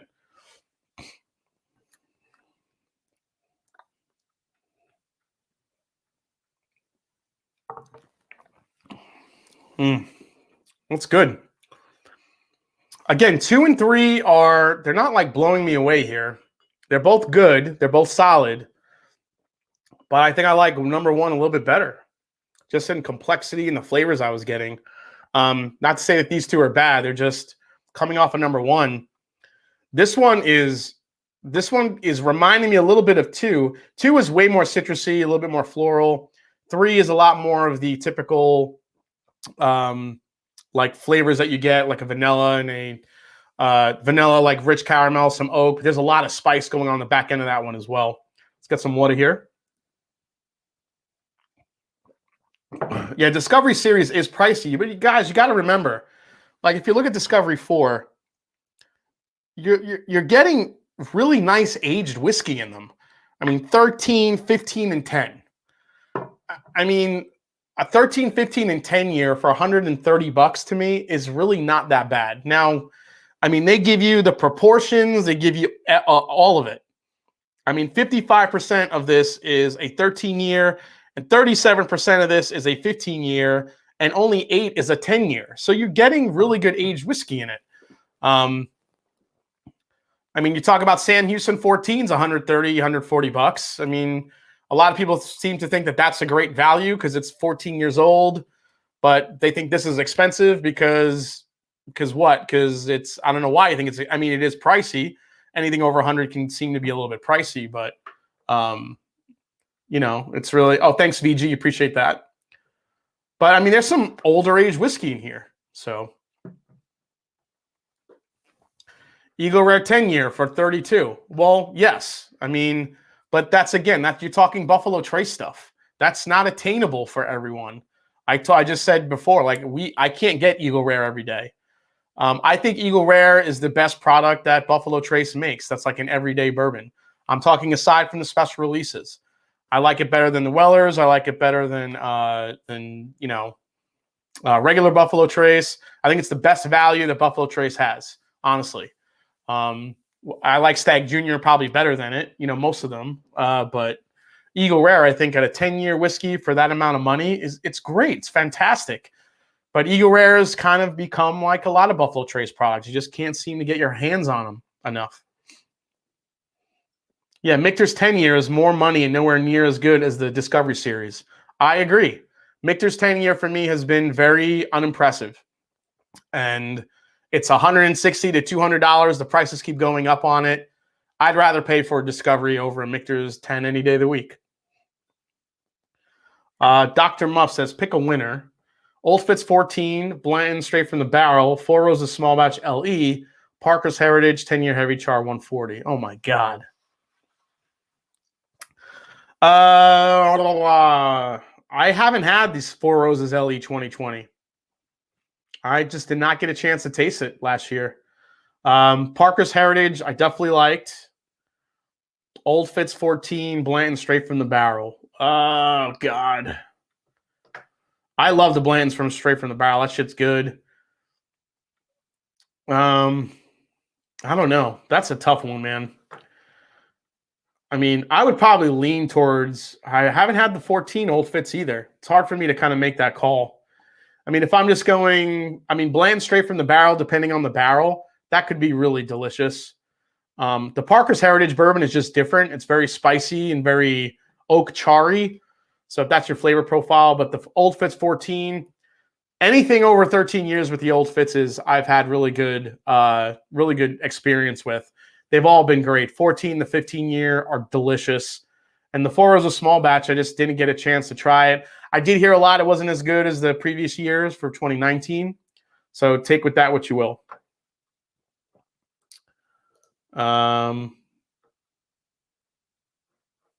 Let's see. Ron Miles. Hey, what's up, Ron? I argue after trying for the first time this weekend, ESA Barrel Proof is better than Stag Junior. That said, good luck finding it. Yeah. Yeah, I would probably agree with you. I do love. See, the thing is, it depends on the Stag Junior batch. Every time I buy, I'm lucky enough to buy a Colonel Taylor Barrel Proof. It's always delicious and consistent. Stag Juniors, they vary a lot. It seems, and we've kind of hit this pattern: batch 9, then batch 12, and then batch 15. It seems like every third release is an absolute hitter. So I can't wait for batch 18. Seriously. I was unimpressed with 13 and 14. A lot of people loved it. It was good. It was just a standard Stag Junior batch, what you would expect. It was nothing that stood out like a batch 12 or a batch 15. All right, going to number 4 here. Oh, now this has a nice nose. Number 4 is caramel apple, toasted peanuts, all the good things. Paul W. You hate to hear that. Just picked up a Michter's 10-year for 170. Was pretty excited about it. Listen, I'm not to say it's bad. It's a solid bourbon, but I mean, I'll just tell you, Paul W. Just put it against some other, bottles that are around the same years and cheaper. I think you'll get some interesting results. Unless you happen to get a really good single barrel of the Michter's 10, because I've had 1 or 2 single barrels that were amazing. I still don't know if they're worth 160, but they're definitely worth in that 120 area if it was 120. But those are just few and far between for me. Yeah, Bourbon Rent says 14 was totally different to me. It was totally. Oh, you jumped. I'm sorry, man. I think I may have to blind Discovery 4, Doc Swinson's Batch 9, William LaRue Weller, and George T. Stagg. Gives me a reason to open the BTAC. There you go, Andrew. Always open that shit. Man, this is fruity. This has all the things. It's fruity. It's apple. It's caramel. It's a lot of rich vanilla. Man, it's fruity as hell. Let's go for a sip.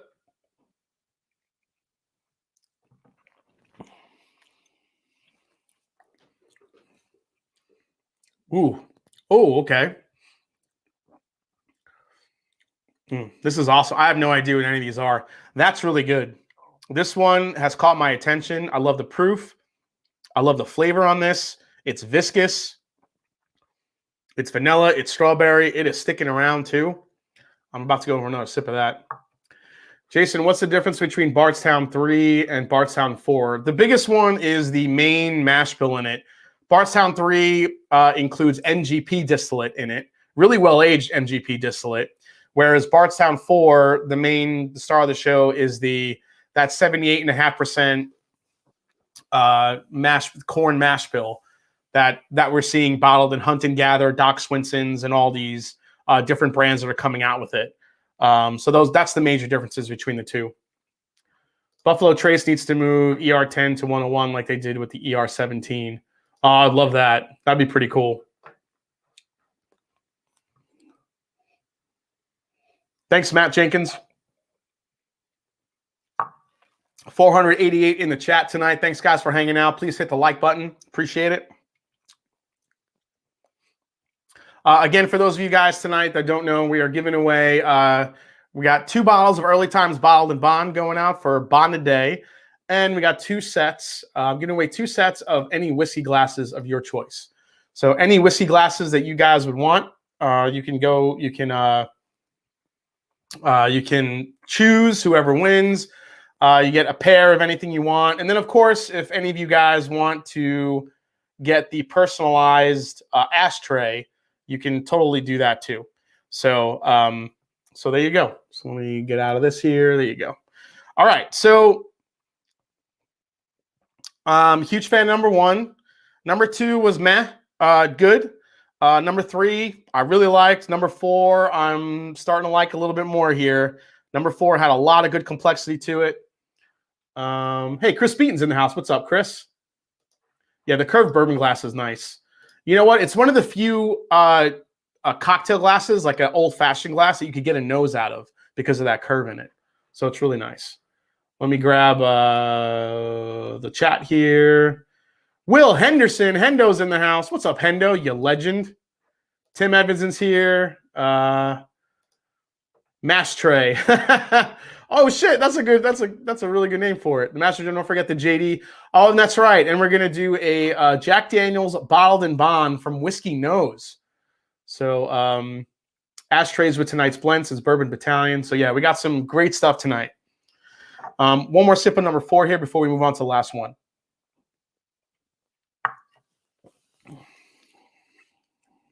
There's a nuttiness to this. It's a little bit drying. It's really rich. Really good flavor here. Chocolate, baking soda, cinnamon. A lot of vanilla. That shit's good.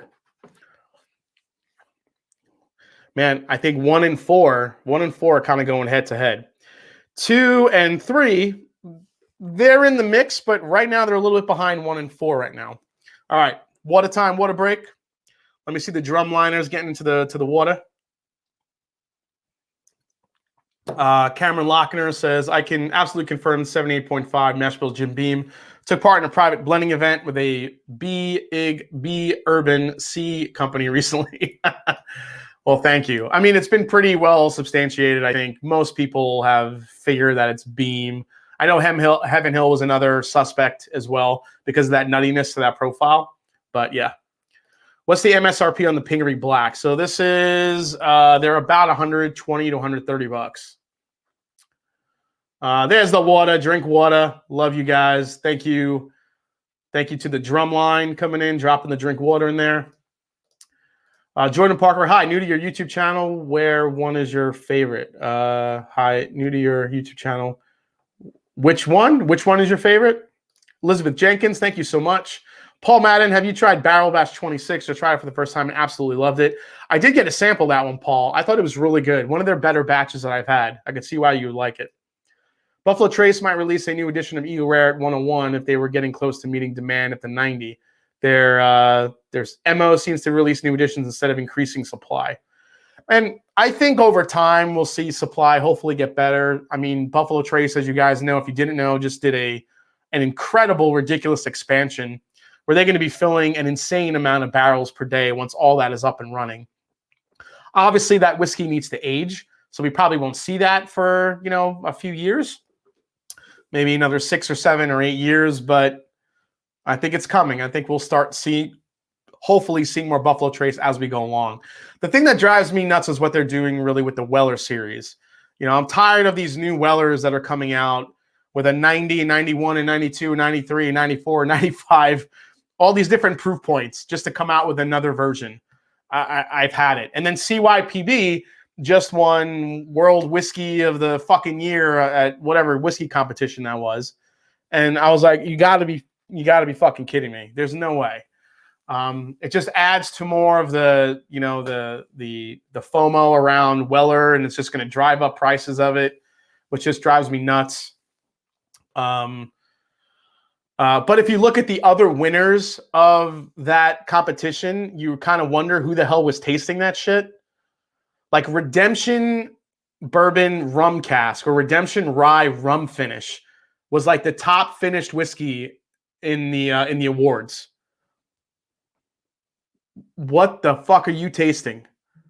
Like, was that the only one that was put in the competition? I hope it was, because there's no way Redemption Rum Cask Finish beat out all the amazing finished bourbons that are out there. I mean, come on. So that holds very little. That bucket holds very little water to me when it comes to CYPB winning that title. I'm sorry. Yeah, there's no way. The proof on the Pingree. The proof on the Pingree is this one comes in at 61.5. So it's the highest. It's the highest one I think in the mix. But there's a couple of in here that are drinking very spicy, and I'm not sure if that's the proof or if that's just because it's spicy. So we'll see. Let's go to the last one here. They should rename it the Unavailable Spirits Competition. Yeah, I kind of agree.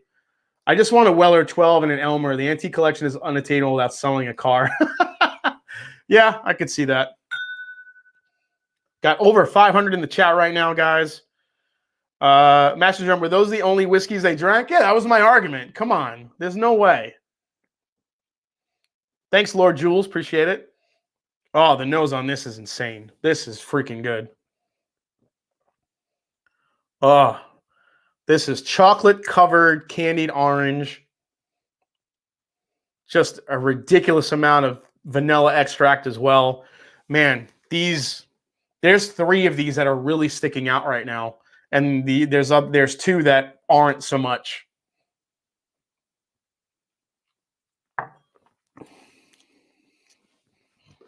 Oh, my God. That last one, holy shit. Ooh, the last one.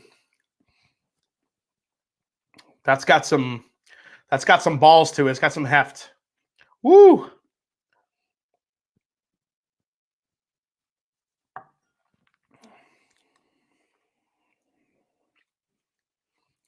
I need some Jack Daniel's Bottled and Bond. Even a set of mashed Glencairns. Count me in. All right, Brett, you're in, buddy. James Taylor, I've seen a George Stagg and William Weller. I've never seen a Weller 12. Yeah, Weller 12s are really, they're just as rare as probably as the BTACs at this point. You never really see them. I know a few places in New York that has shelves full of them, but they're charging about $400 or $500 each for them. Just bullshit. Jay, Blue Run or Woodford, very fine and rare? Oh, that's a good question. You know what? Whatever we find the Blue Run to be, I'll take the Woodford Reserve out and compare it real quick and see how they stack up.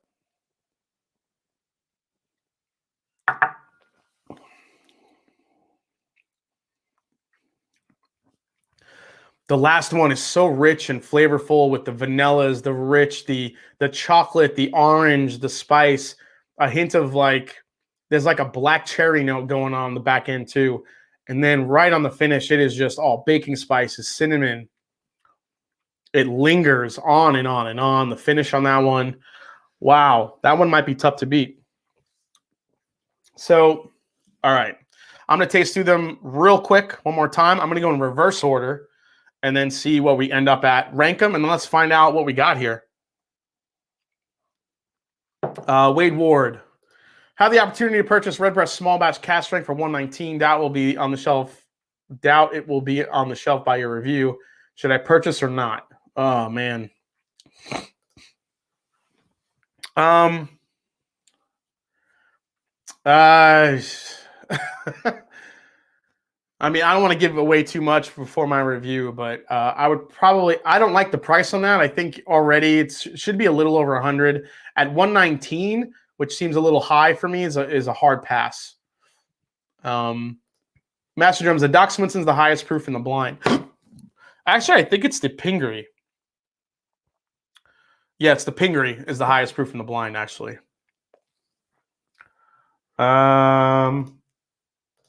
Yeah, Frank. So what are we giving away tonight? Also, I want to get some Blue Run. Well, I can't give away any Blue Run. This is not my bottle. I got this from Top Shelf Dustin, who's in the chat. We're giving away 2 sets of Mash and Drum glasses. Any glasses you want from my store. Going to give away 2 pairs.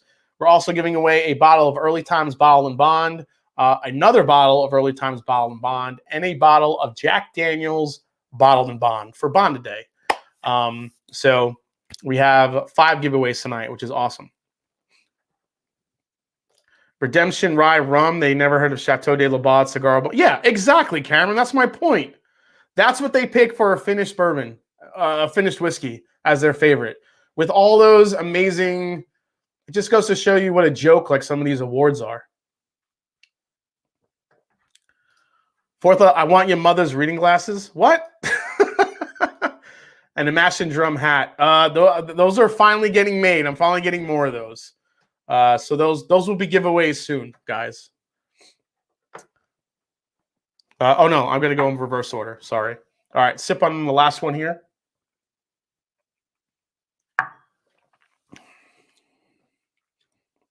Damn.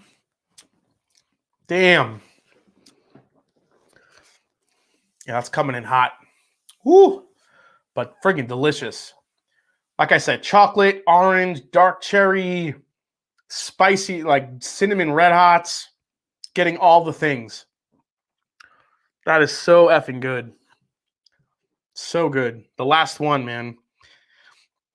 E, if you will. E is an absolute hitter. Not the D. Will Henderson is in. Cheers. Happy Baal and Bond Day. Thank you so much, man. All right, let's go back to number 4 here. Number 4 was also pretty delicious. Number 4 was a little bit nuttier, a little bit more drying. Slight like fruit hint there, maybe like a raspberry here. A lot of vanilla, a little bit of chocolate.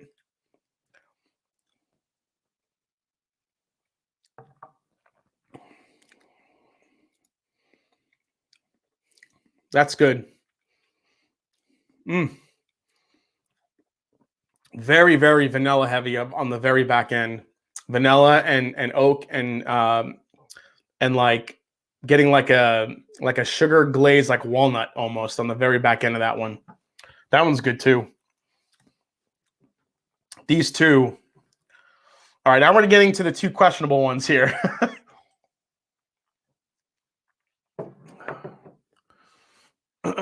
Hey, Aaron C's in the house. What's up, man?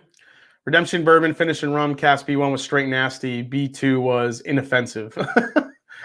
Yeah, like that's what I'm saying. Like Redemption to win over Cigar Blend. There's no way. There's no effing way. I mean, that's why people think that a lot of these awards are, people are getting paid under the table to name their whiskeys, a certain whiskey of the year. Because I mean, it's undeniable. I don't care who you are.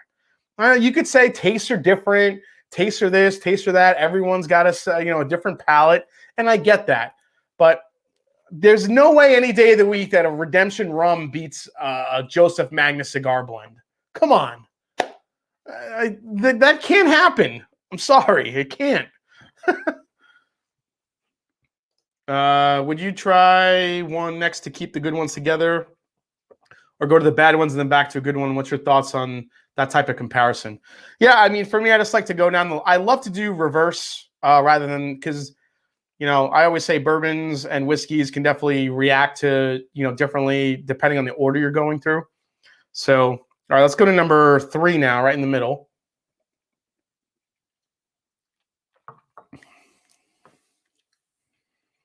Number 3 is actually growing on me too.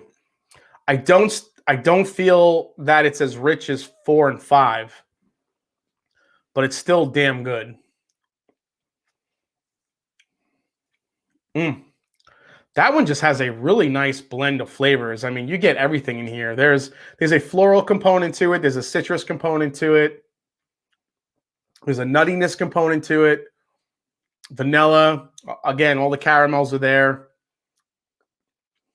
But I mean, sometimes what I like to do when I'm trying to pick out flavors is, pour a little in my hand. This is kind of a little trick I like to do and see if you can kind of like pick up like different. It's the old Freddie Johnson trick from the movie Neat, if you guys ever saw that. Ever since I saw that, I do this sometimes. A lot of corn. This one's very corn heavy. Usually the first thing you smell is the first main ingredient. And then you kind of smack your hands together, wave them around, do it again. And then you'll get your secondary component.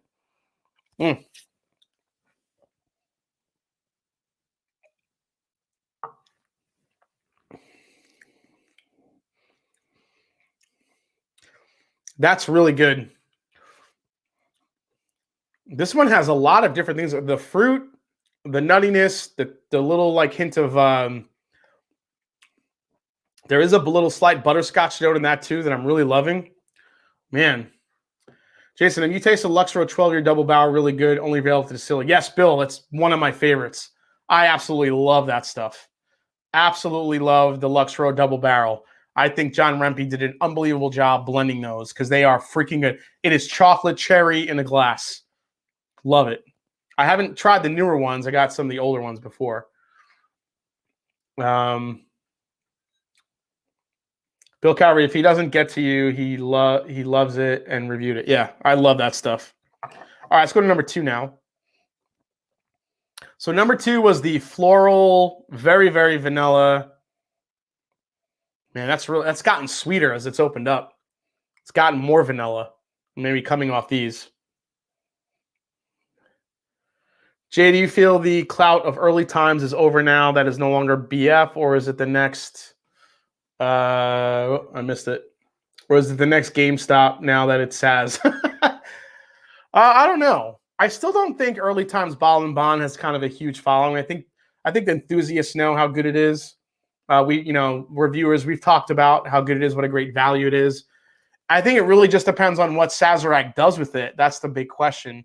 Right now, we're still seeing it on shelves. The plan was not to change anything, but we don't really know what's going to happen in the near future.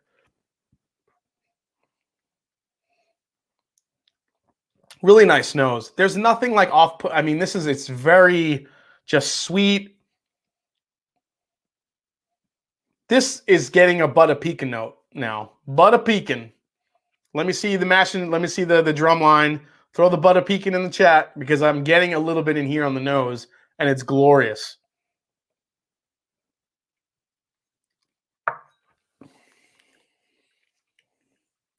But on the palate, not getting it as much. It's more vanilla. It's buttery. It's vanilla. It's citrusy. There's a lot of citrus. Hint of the banana notes going on there too still. And I'm also getting a little bit of a spicy finish there. It's nice. It's a very good bourbon. I'm trying to figure out which one that could be. It's good. There's the Butter Pecans. Let's see. Bill Caffrey, gun to your head, early times or Wild Turkey 101? Oh, wow. That's a good question. They're both so different. That's the thing with that. I mean, you try to pick one that, I mean, gun to your head, I'm always going to pick Wild Turkey 101 just because I love it so damn much. It's always been my everyday sipper. But that's probably more of a nostalgia thing than it is possibly which one I like more. But I will say Wild Turkey 101 has beaten early times 101 for me in blind tastings. And then there's been times that early times beat Wild Turkey 101. So I think for me, it just depends on the day. But I would probably still go with the Turkey 101 all day. All right. Back to number 1 here. All right. Now that that's been sitting and opening up, I'll bet my Wild Turkey American Spirit 15-year that this is the Dickel. Oh, it's got so much Dickelness. Dickel, can I say that on the YouTube? I'm going to get censored so hard. Jason, what do you think of fair prices for E.H. Taylor Small Batch? What's your opinion on it? It's lovely. I love Colonel Taylor Small Batch. I think it's a great whiskey. It's a great $40 whiskey, $40 bourbon. I think that's what it's worth. $35 to $40 bourbon. I've seen it for a lot more. Don't think it's worth that. I think you're paying for more of the Buffalo Trace lore and the want and the FOMO rather than what's in the bottle. Great canister, great bottle design, but honestly, it's a $40 bourbon. 546 in the chat. Holy shit, guys. This is amazing. Thank you so much tonight.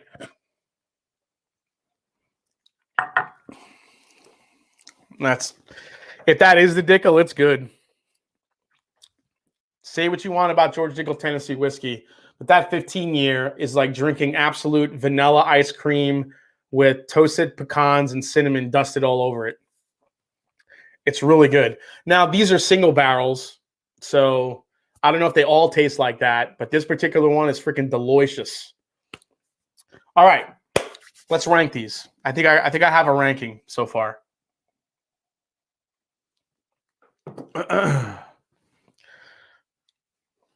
Tater tubes on E.H. Taylor helping them. Yeah, I mean, if I'm going to hunt for an E.H. Taylor, I do like the single barrel a lot.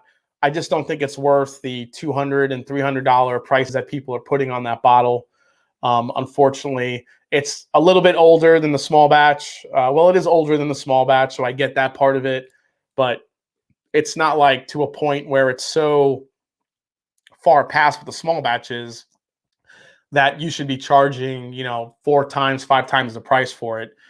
If I'm hunting and paying a premium for a Colonel Taylor, it's going to be the barrel proof, hands down. Thunder Dan says, when you're blind tasting and you find spice notes on the palate, how do you differentiate rye spice from high spicy hot note?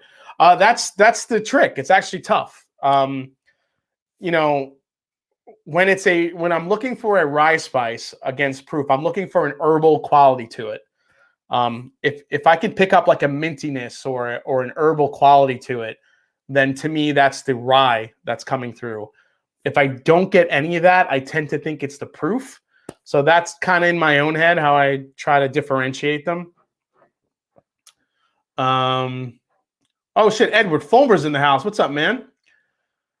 Tim Evans, I wish Russell's picks were spread out more across the year. They'll hit at the same time usually. Yeah, that's true. Hey, what's up, Frank? Should I follow as a member on YouTube or Patreon? Well, if you want, I mean, either or. Becoming a member on YouTube and being part of the Drumline, you have some access to some fun emojis and stuff like that, and you can kind of stand out in the chat a little bit more, which is always fun. I am looking to do some exclusive content on that as well. But if you want access, the real value I think is really in the Patreon. If you want to get your hands on some of our barrel picks that are coming up, that's really the place to go. That's where we're kind of pushing everybody. We want to try to get the barrel picks that me and Scott are picking to as many whiskey enthusiasts as possible, because we're really trying to find things that are different, unique, and delicious at the same time. So, all right, let's rank these. So these are 2 and 3 I think are going to be in 4th and 5th place. So Matt, will you ever compete against Matt for world's top whiskey taster? I don't know. I mean, I've thought about it, but I don't know if it's anything I would want to do. It's like, for me, this is fun, and I know you could have a lot of fun doing that, but I don't know. I don't know if I would think about it, but I don't know if I would do it. So on the nose, I think number 3 wins a little bit. Let's go to the palate.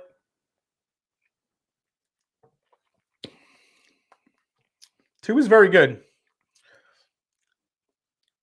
There's a lot of good flavor in that. It's just a beautifully balanced bourbon. But there's nothing like that's making me say wow on it. All right, let's go to number 3.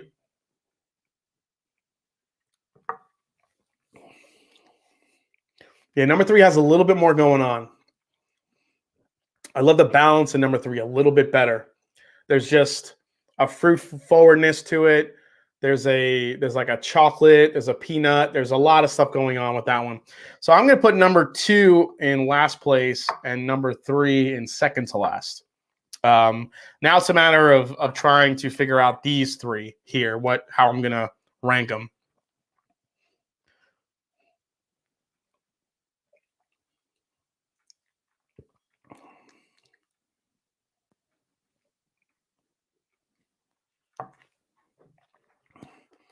Jason has a job, nothing against Matt, but he was kind of not working. Come on, man.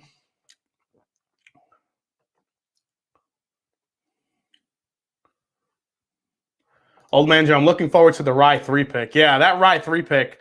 I don't know if you guys know that rye 3 pick that we sold ended up, we had a slot of 90 bottles.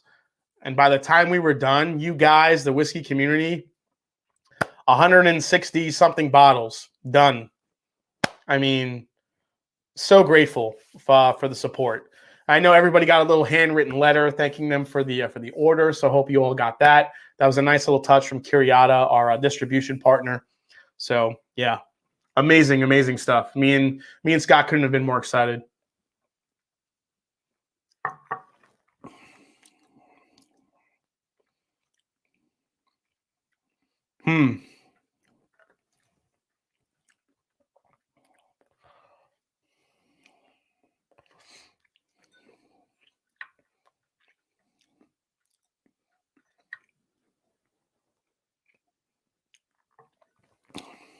Damn, that one's good too.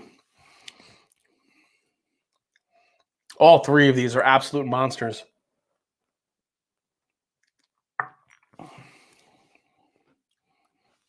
Okay. Might like that one a little bit more than that one. Slightly.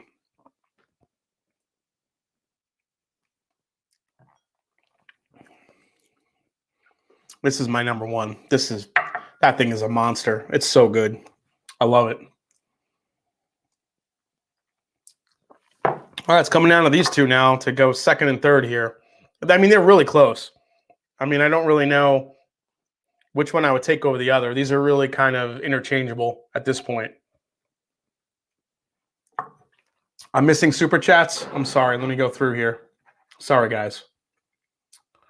Trying to concentrate. I saw that one.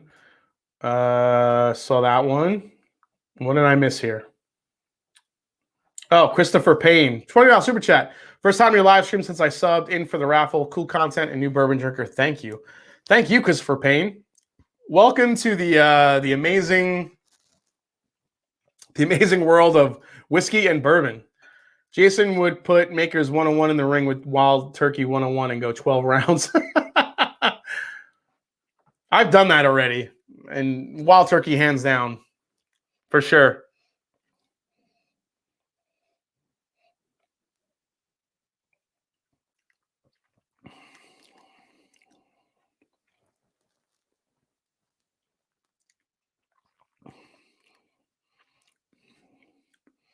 This one just has a little bit more going on. All right. Here's my lineup. All right, guys. Let's go in the chat. Who do you think's number one? Let's get some votes in here. Who do you think is number one?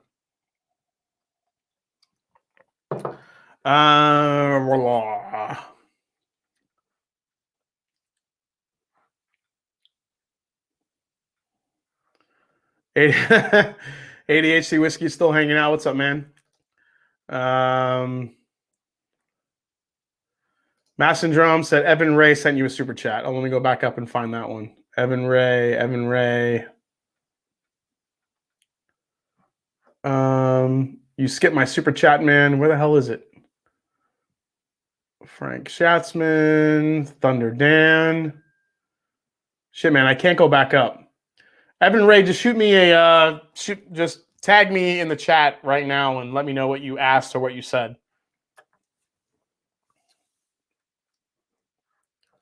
There you go. Okay, my train is number one. Discovery, let's see, Bardstown. Jeffrey Wack thinks it's Bardstown, Pingree, and then the Dickel. Okay. Pingree hands down, says Nick Lovin. Pingree for the win. We got somebody for a blue run.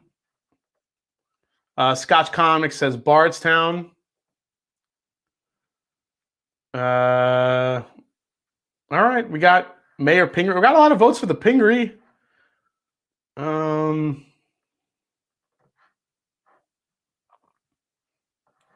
Doc. Oh, James says blue. All right, we'll see. We'll see what came up.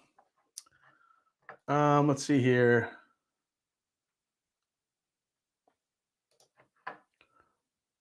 The Doc is totally your profile. Yeah, the Doc Swenson's is freaking delicious. Let me just double check my my thing here. Yeah, that thing is delicious.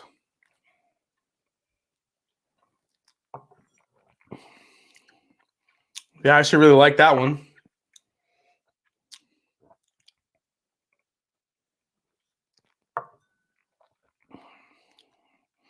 Ooh, that one's really freaking good. All right.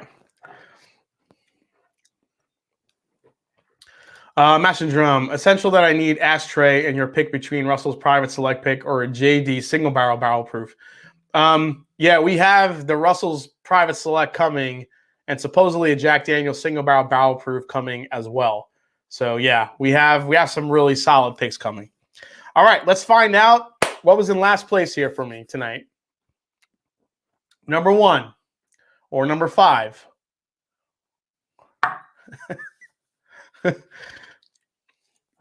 Blue Run. Blue Run came in 5th place for me. 576 in the chat. We have Blue Run that came in 5th place. And I don't think that's because this is a bad bourbon. It's very elegant.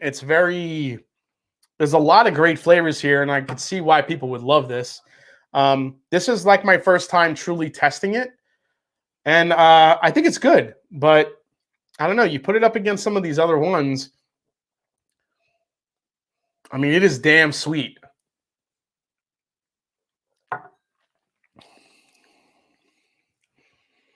But it just lost me a little bit on the palate, compared to the other ones.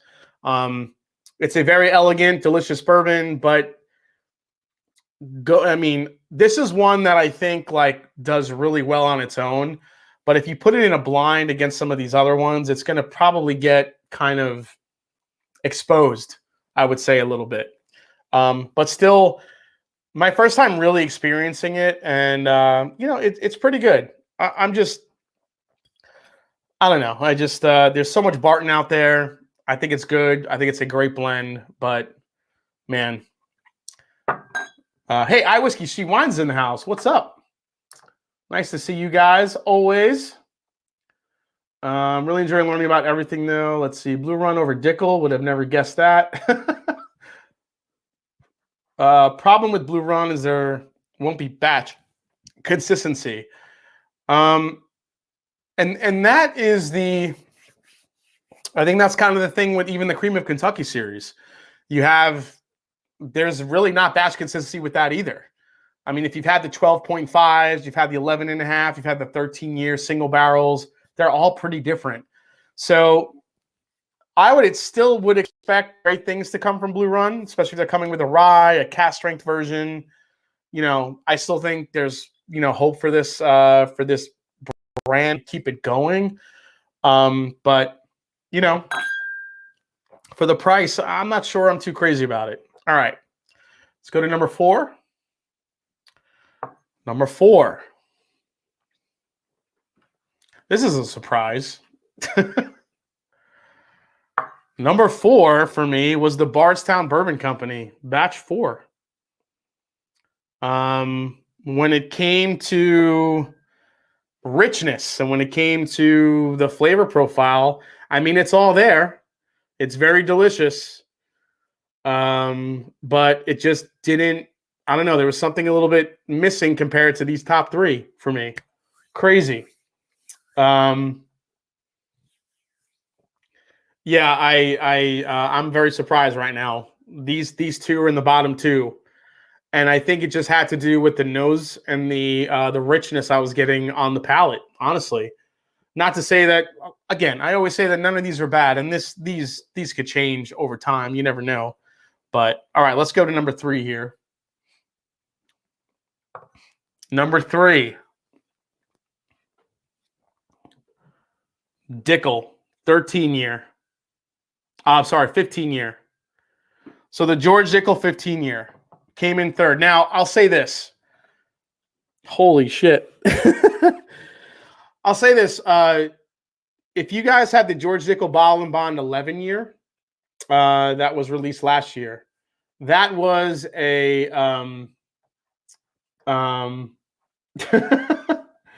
down goes Fraser. He's drunk. No, I'm not drunk at all. The thing with George Dickel lately, and I've been harping on this, and I don't think anyone's really listening or believing me. The George Dickel flavor profile for me is changing a bit. The 11-year Bottle and Bond was way more caramel, vanilla, and all that. It tasted more like not so much that it tasted like a Tennessee whiskey, but it was kind of absent of like that super, you know, Flintstone vitamin funk that everyone talks about.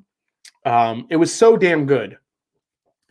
And I'm not sure if we're seeing a flavor profile shift with George Dickel whiskey at all.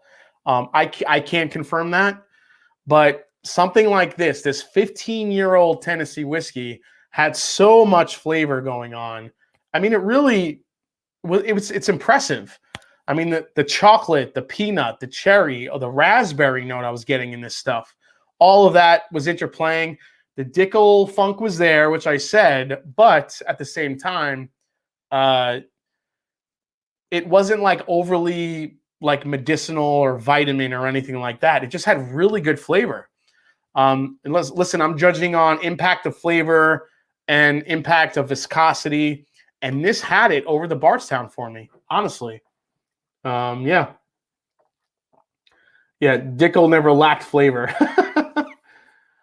Yeah, I mean, I do. I think Dickel gets a bad rep for being Tennessee whiskey. But at the same time, I don't know. I mean, these two were really close, honestly. But having this blind against these other ones, I mean, this really stood out. It really did. Listen, I'm being honest, guys. This isn't bullshit. This is completely what I'm tasting.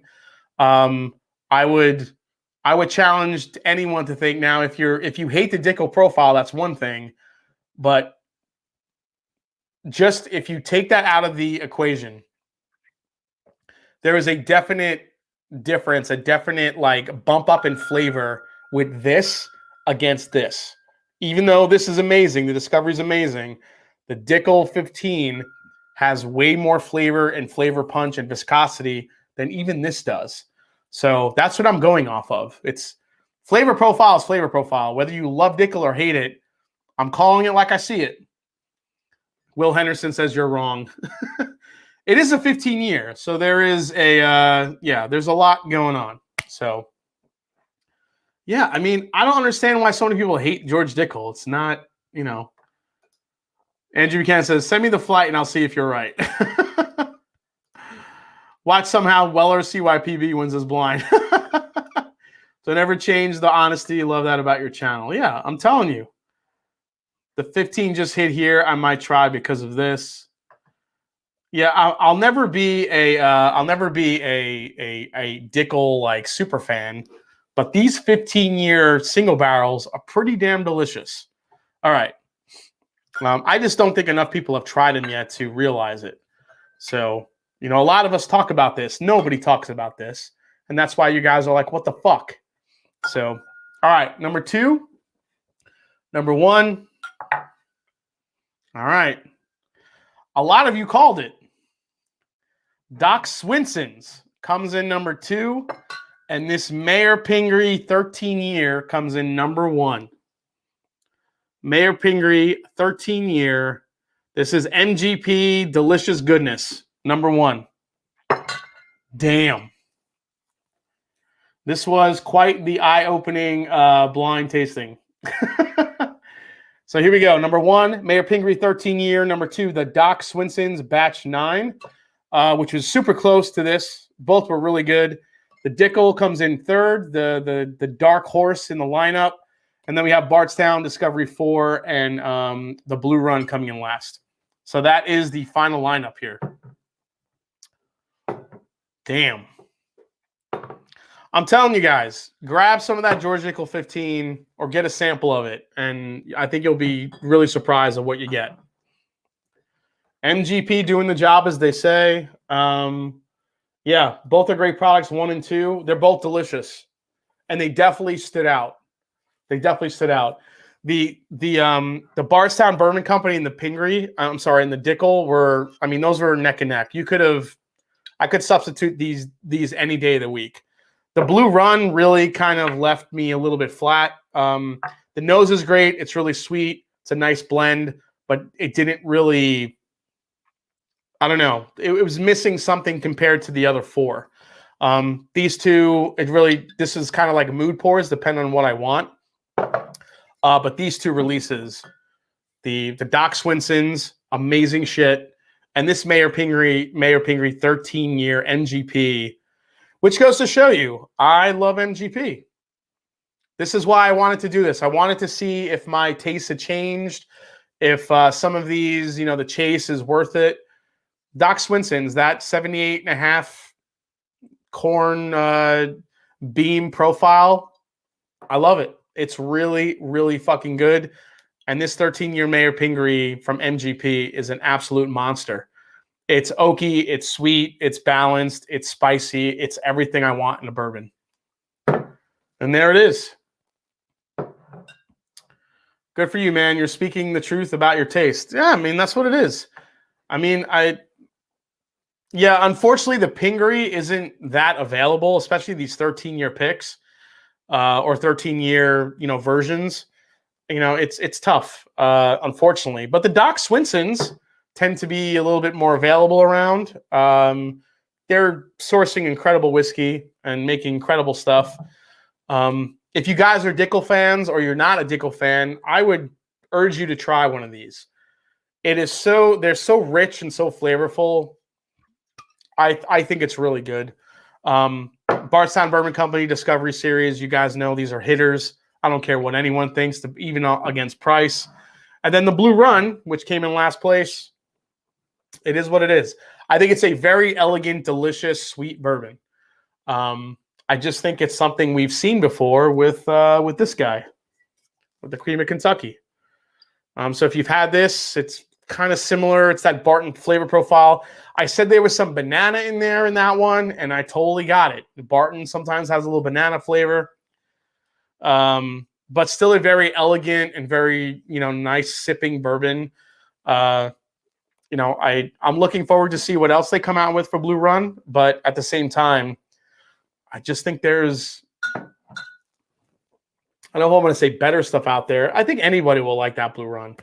Again, it's one of those things where you just depends on what you want to pay for, what you want to buy, FOMO, the bottle, the butterfly, the Nike, the Jim Rutledge thing. That bottle has everything that a bourbon enthusiast would want. So it just depends on what you want to spend. The retail on the Pingree was $130. So I'm saying again, Dickel 15, somewhere near 40%. Yeah. This 15-year is over 100 proof. These are newer releases. So I don't know. I'll show you guys the bottle real quick again. If anyone has seen this stuff, they're really good. I'm telling you. Love or hate Dickel, I think you'll be impressed no matter what with what's in this bottle. Let's see here. Yeah, the Doc Swinson sits on the shelf here. I don't really like it. Really? Okay. You should try to do a Pingree pick. That's a good question. The Master Drum, what states even get Pingree? I don't see any in Texas. Well, they're out of Michigan. I'm not sure what their distribution is, unfortunately. So, man, we dropped a lot in viewership because everyone was waiting for the results. All right, let me do one quick thing here. I'm going to take the Blue Run, which was last place, right? And then we're going to do the giveaways. So I know someone had a question to take the Woodford and test it against the Blue Run. So let me do that real quick. So this is the Woodford Very Fine and Rare Bourbon. There it is. I think this is one of the most impressive 90 proof bourbons that I've ever tasted, honestly. It's got depth. It's got a finish that I did not expect. I thought it was really good. And it was one of my surprise bourbons of the year last year. Normally, I'm kind of disappointed with Woodford because of their proof point. They freaking keep everything at 90.4 proof except for the batch proof. Is the Dickel... See, I think it's closer to the 11-year. It's not nearly as vitamin and as, medicinal as the 13-year. I think it's closer to the 11-year, which is more caramel, more chocolate, stuff like that, which is what I like.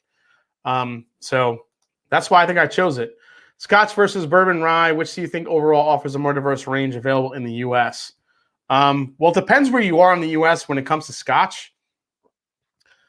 But Scotch and bourbon and American whiskey. I think bourbon and American whiskey had to catch up to Scotch because Scotch had so many different varying flavor profiles across Scotland. Southern, mid, Speyside, Isla, Lowland, Highland, coastal. All those flavor profiles in one area are pretty amazing. I think we're there with bourbon and American whiskey. You have Texas whiskey. You have East Coast, whether it be New York, Pennsylvania. You have your straightforward Kentucky whiskey. You have the West Coast whiskey. We're looking at Colorado, Stranahan's, 80 Laws. You're looking at Washington. You're looking at all the stuff that Woodinville is creating. Indiana with MGP. I think we're there. I think there's a lot to be, there's so much to explore. Even variations throughout Tennessee and throughout, different mash bills now. You're looking at a lot of people. You have ASW in Georgia doing a high malt. Chattanooga out of Tennessee is doing a high malt. Not a lot of people are doing a high malt. Then you have the American single malts that are coming out from Virginia Distilling Company, Stranahan's. It's all over the place. I think we're at a point now where there's no shortage of options when it comes to American whiskey. Let's see here. Mash and Drum, fantastic freaking show tonight, JJ. Thank you so much, man. So what won? So number one was the Mayor Pingree 13 year. Yeah, Doc Swinson's has other sources of stuff that they finish in other casks. Yeah, Doc Swinson's just doesn't source from that Jim Beam flavor profile. They're doing a lot of different stuff, and I'm looking forward to trying, new versions of that. Yeah, the medicinal taste is definitely oak tannins and alcohol. I hate it. Yeah, I mean that's something that you get a lot of the younger George Dickel whiskeys too. I think the 15-year being so old, it just rounds that stuff out. Always appreciate your unbiased palate, but I hope I disagree with you when I try the Blue Run.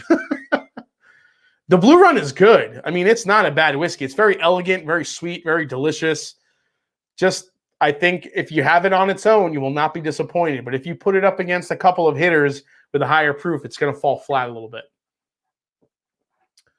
Robert Greenfield, is there any Japanese whiskey worth buying these days? So much is overpriced due to shortages.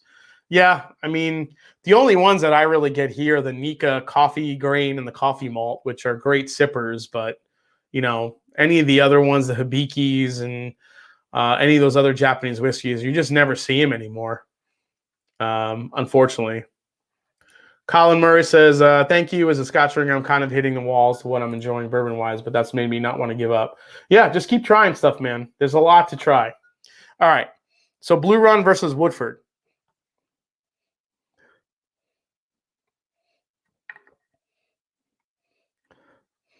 So pretty interesting. The Blue Run is a lot sweeter on the nose.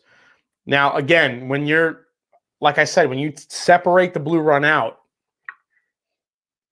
it's delicious on the nose. It's very sweet. It's all vanilla candy. The Woodford, you're getting the brown Foreman. You're getting a little bit of the banana and a lot of the oak presence that's in here. A little bit of chocolate as well. Some cherry. Oh yeah, Nika from the barrel. That's a good call, Joe. Great Japanese whiskey as well. All right, let's go head to head here.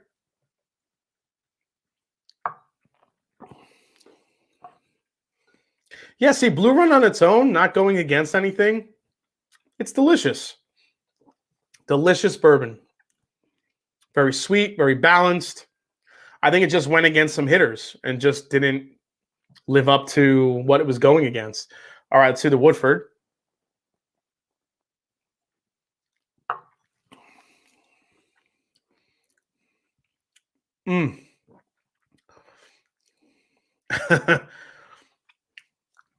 The Woodford is amazing for a 90 proofer. So much flavor. It's just oak forward. It's cherry. It's chocolate, like dark chocolate. It's just richer on the palate. Man, it's so good. I think the Blue Run would probably be a little bit more appealing to everyone because of the proof, and also it has an undeniable like sweetness and vanilla characteristic that I think everybody will love. Whereas the Woodford, I think, is a little bit more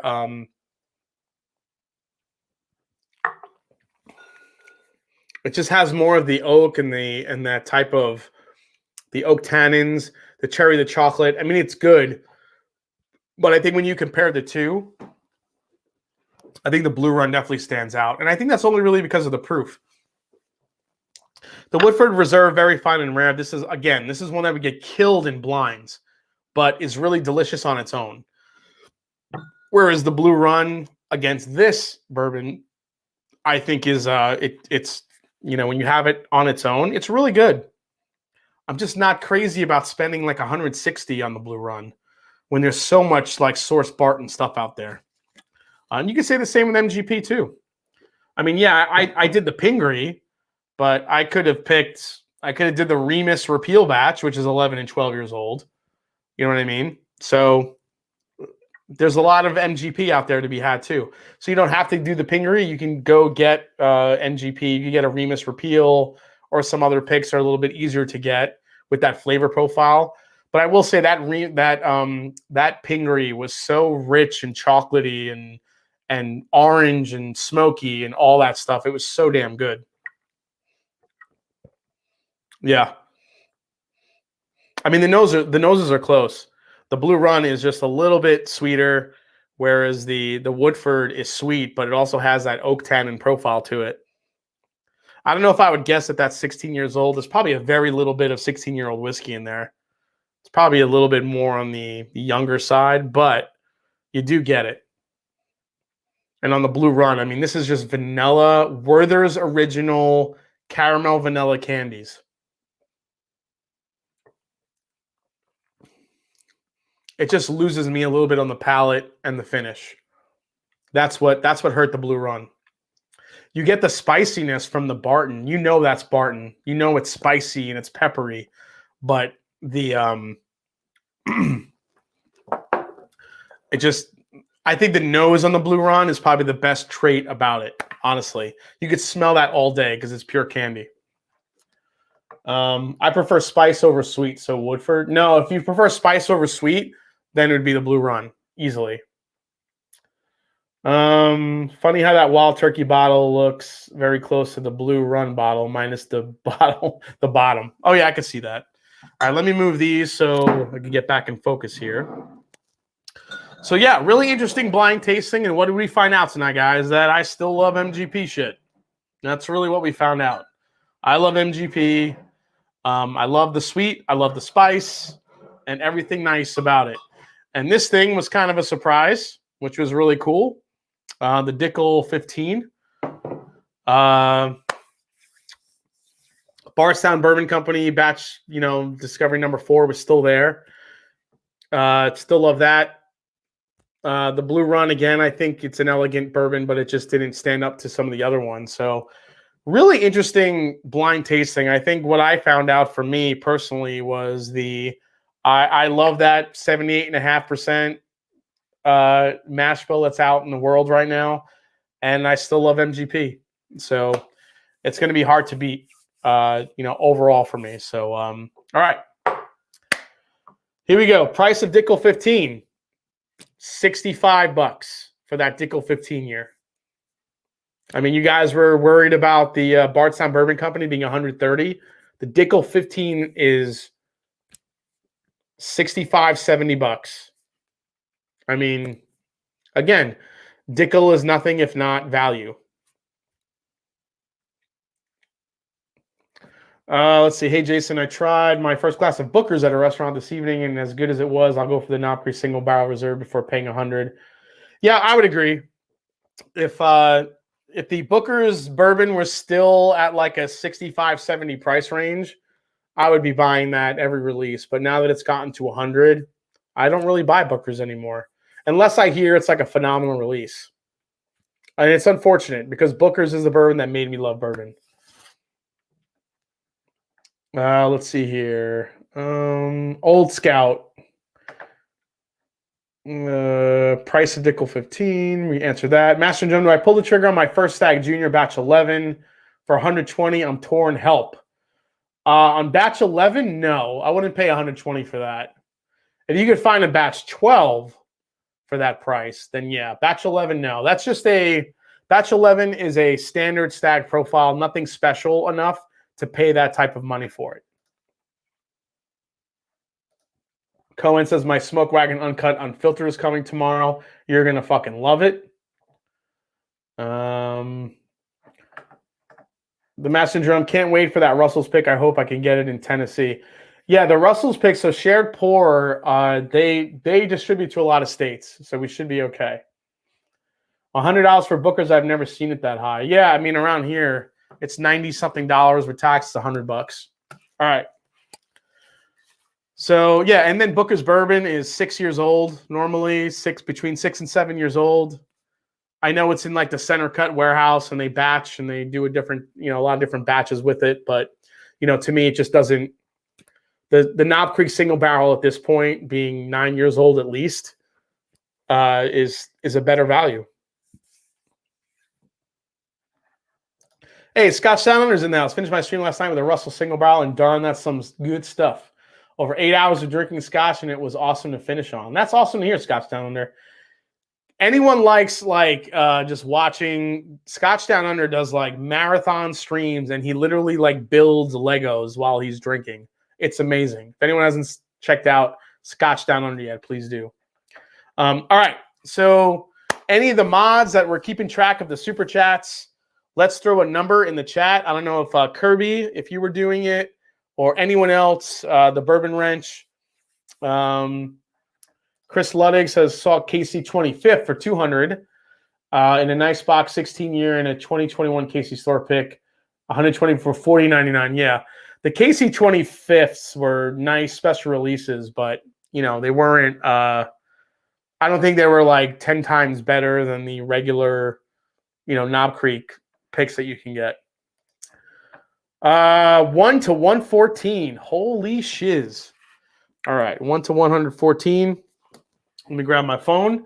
We got 5 giveaways tonight, guys. 5 effing giveaways. We got 2 sets of glasses, 2 early times bottled and bonds, and 1 Jack Daniel's bottled and bond. So that's what's going down right now. So here we go. All right, let me grab this shit.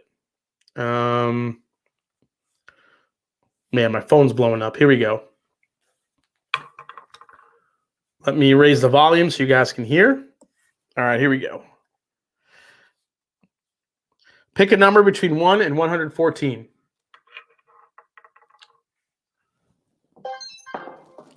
First number is... Here's a random number, 6. Number 6. Man, Google went low. Daniel Kerber, who do we got at number 6? Can you tour MGP? I'm not sure if you can tour MGP. I think I just rhymed. That was like a Dr. Seuss thing. I'm not sure you could tour MGP. There's Ham, Sam I Am. Mash and Drum, the new 9-year picks make the 12-year a great option. Yeah, totally does. Anyone have a blue run in Jersey? Number 6 is Tyler Tucker. Tyler Tucker. So, Tyler, if you're in the chat, congratulations. You're going to win a pair of any glasses of your choice from the Mash and Drum Whiskey Room glass store. Shoot me an email at themashanddrum@gmail.com, and I will get your glasses, whatever your choices may be, out to you. So, congrats to Tyler. All right, let's go to the second set of glasses we're going to be giving away. Way to go, Tyler. How do you get in on barrel picks? Alex Van Luvender. Well, I mean, if you're local and you're trying to get on barrel picks yourself, I would look to join a local whiskey group, local whiskey or bourbon group. A lot of big bourbon groups will do picks. So that's one good way to get in on barrel picks. If you want to get in on the Mash and Drum or the Mash and Journey barrel picks, then join Patreon. And you guys can drop that in the chat, any of the mods. All right, let's go back to 1 and 114. Pick a number between 1 and 114. Who do you got? Here's a random number, 80. Number 80, Daniel Kerber. Who is number 80 getting the second set of glasses? Blah, blah. Who do we got? Who do we got? Who do we got? Hey, Dram Bam, thank you, man's in the house. Nice to see you, of course.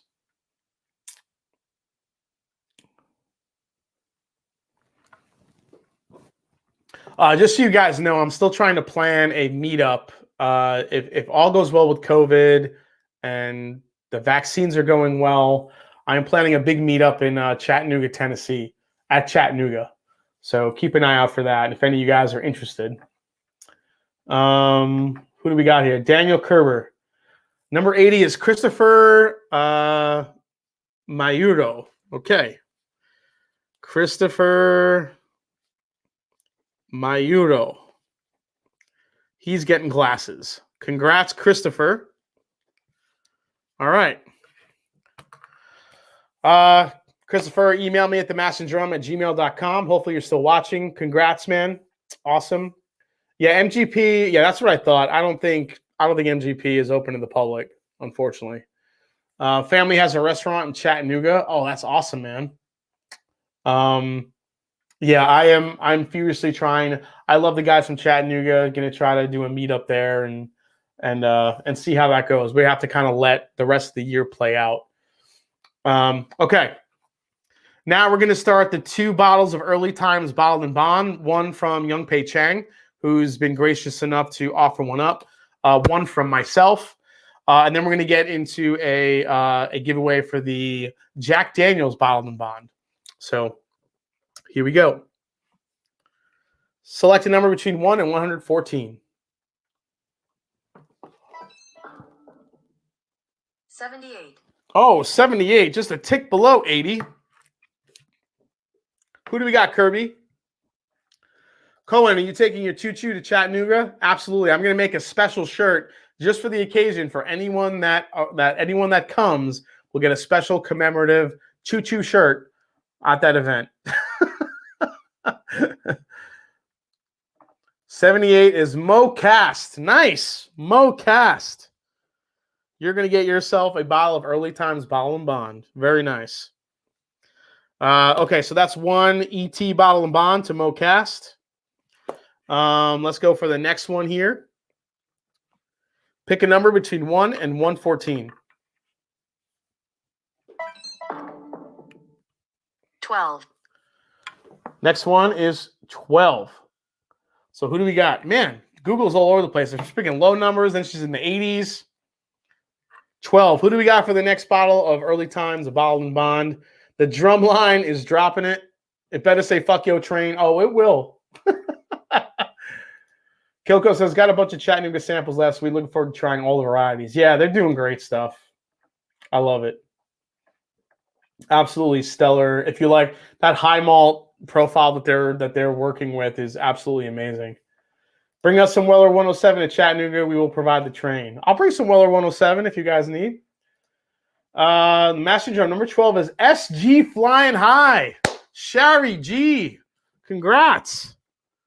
Shari G is getting the ET Bottle and Bond. Very cool. All right. Contact me at themashanddrum@gmail.com. Or Young Pei Chang. Hopefully you connect with me too at themashanddrum@gmail.com. We'll figure out how do we get them their bottle. So that's awesome.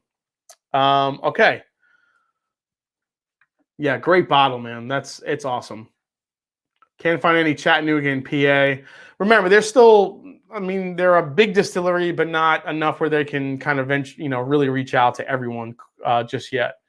Yang Pei Chang says, okay, yeah, I'll email you. All right, perfect. All right. All right, so the last winner of the night, this is going to go for the pretty rare Jack Daniel's Bottled and Bond. So let's see how it goes. Here we go. Pick a number between 1 and 114. See what we get. Here's a random number, 55. 55. I like that number a lot. 55. One off one of my favorite numbers, 56, which is Lawrence Taylor, legendary linebacker for the New York Giants. Love him. 55. Who do we got?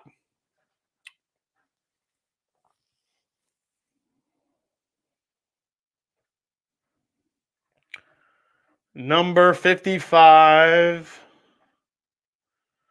Holy shit, Kilco. Yeah, buddy. Kilco. Wow. Kilco, who has a channel. Everyone check him out. And Kilco definitely has a rough time getting his hands on some good whiskey. So this Jack Daniel's Bottled and Bond will be an amazing addition to his collection. Faux show. Love that. So Kilco, get me your email address. And let's see here. Wow, that was friggin' awesome. Congrats, Kilco. That's really cool of you, man. Glad you got that bottle. We will get you that one as well. Whiskey Nose. Whiskey Nose, email me at themashanddrum@gmail.com and we'll hook up and get Kilco his bottle. I actually have his address because I have some samples I need to send to him as well. So Kilco is going to be getting a lot of whiskey in the next week or so. So very, very cool. Hey, Jen Artolino is in the house. The better half, I should say, of Cheech Artolino. Congrats, Kilco. That's awesome. Woot woot. All right, Daniel Kerber, Tyler Tucker, Christopher Myro. Email themashanddrum at themashanddrum@gmail.com to claim your winnings. Absolutely, guys. Congratulations to all the winners tonight. Thanks for everyone that threw in some super chats. I'm glad I can kind of give you some unique whiskeys. And I hope you guys, Tyler and Christopher, I hope you enjoy some really cool glasses. So it should be a fun night or a fun time once we get those glasses out to you. They print pretty quickly, and my guy can get them out pretty quickly to you. So congratulations.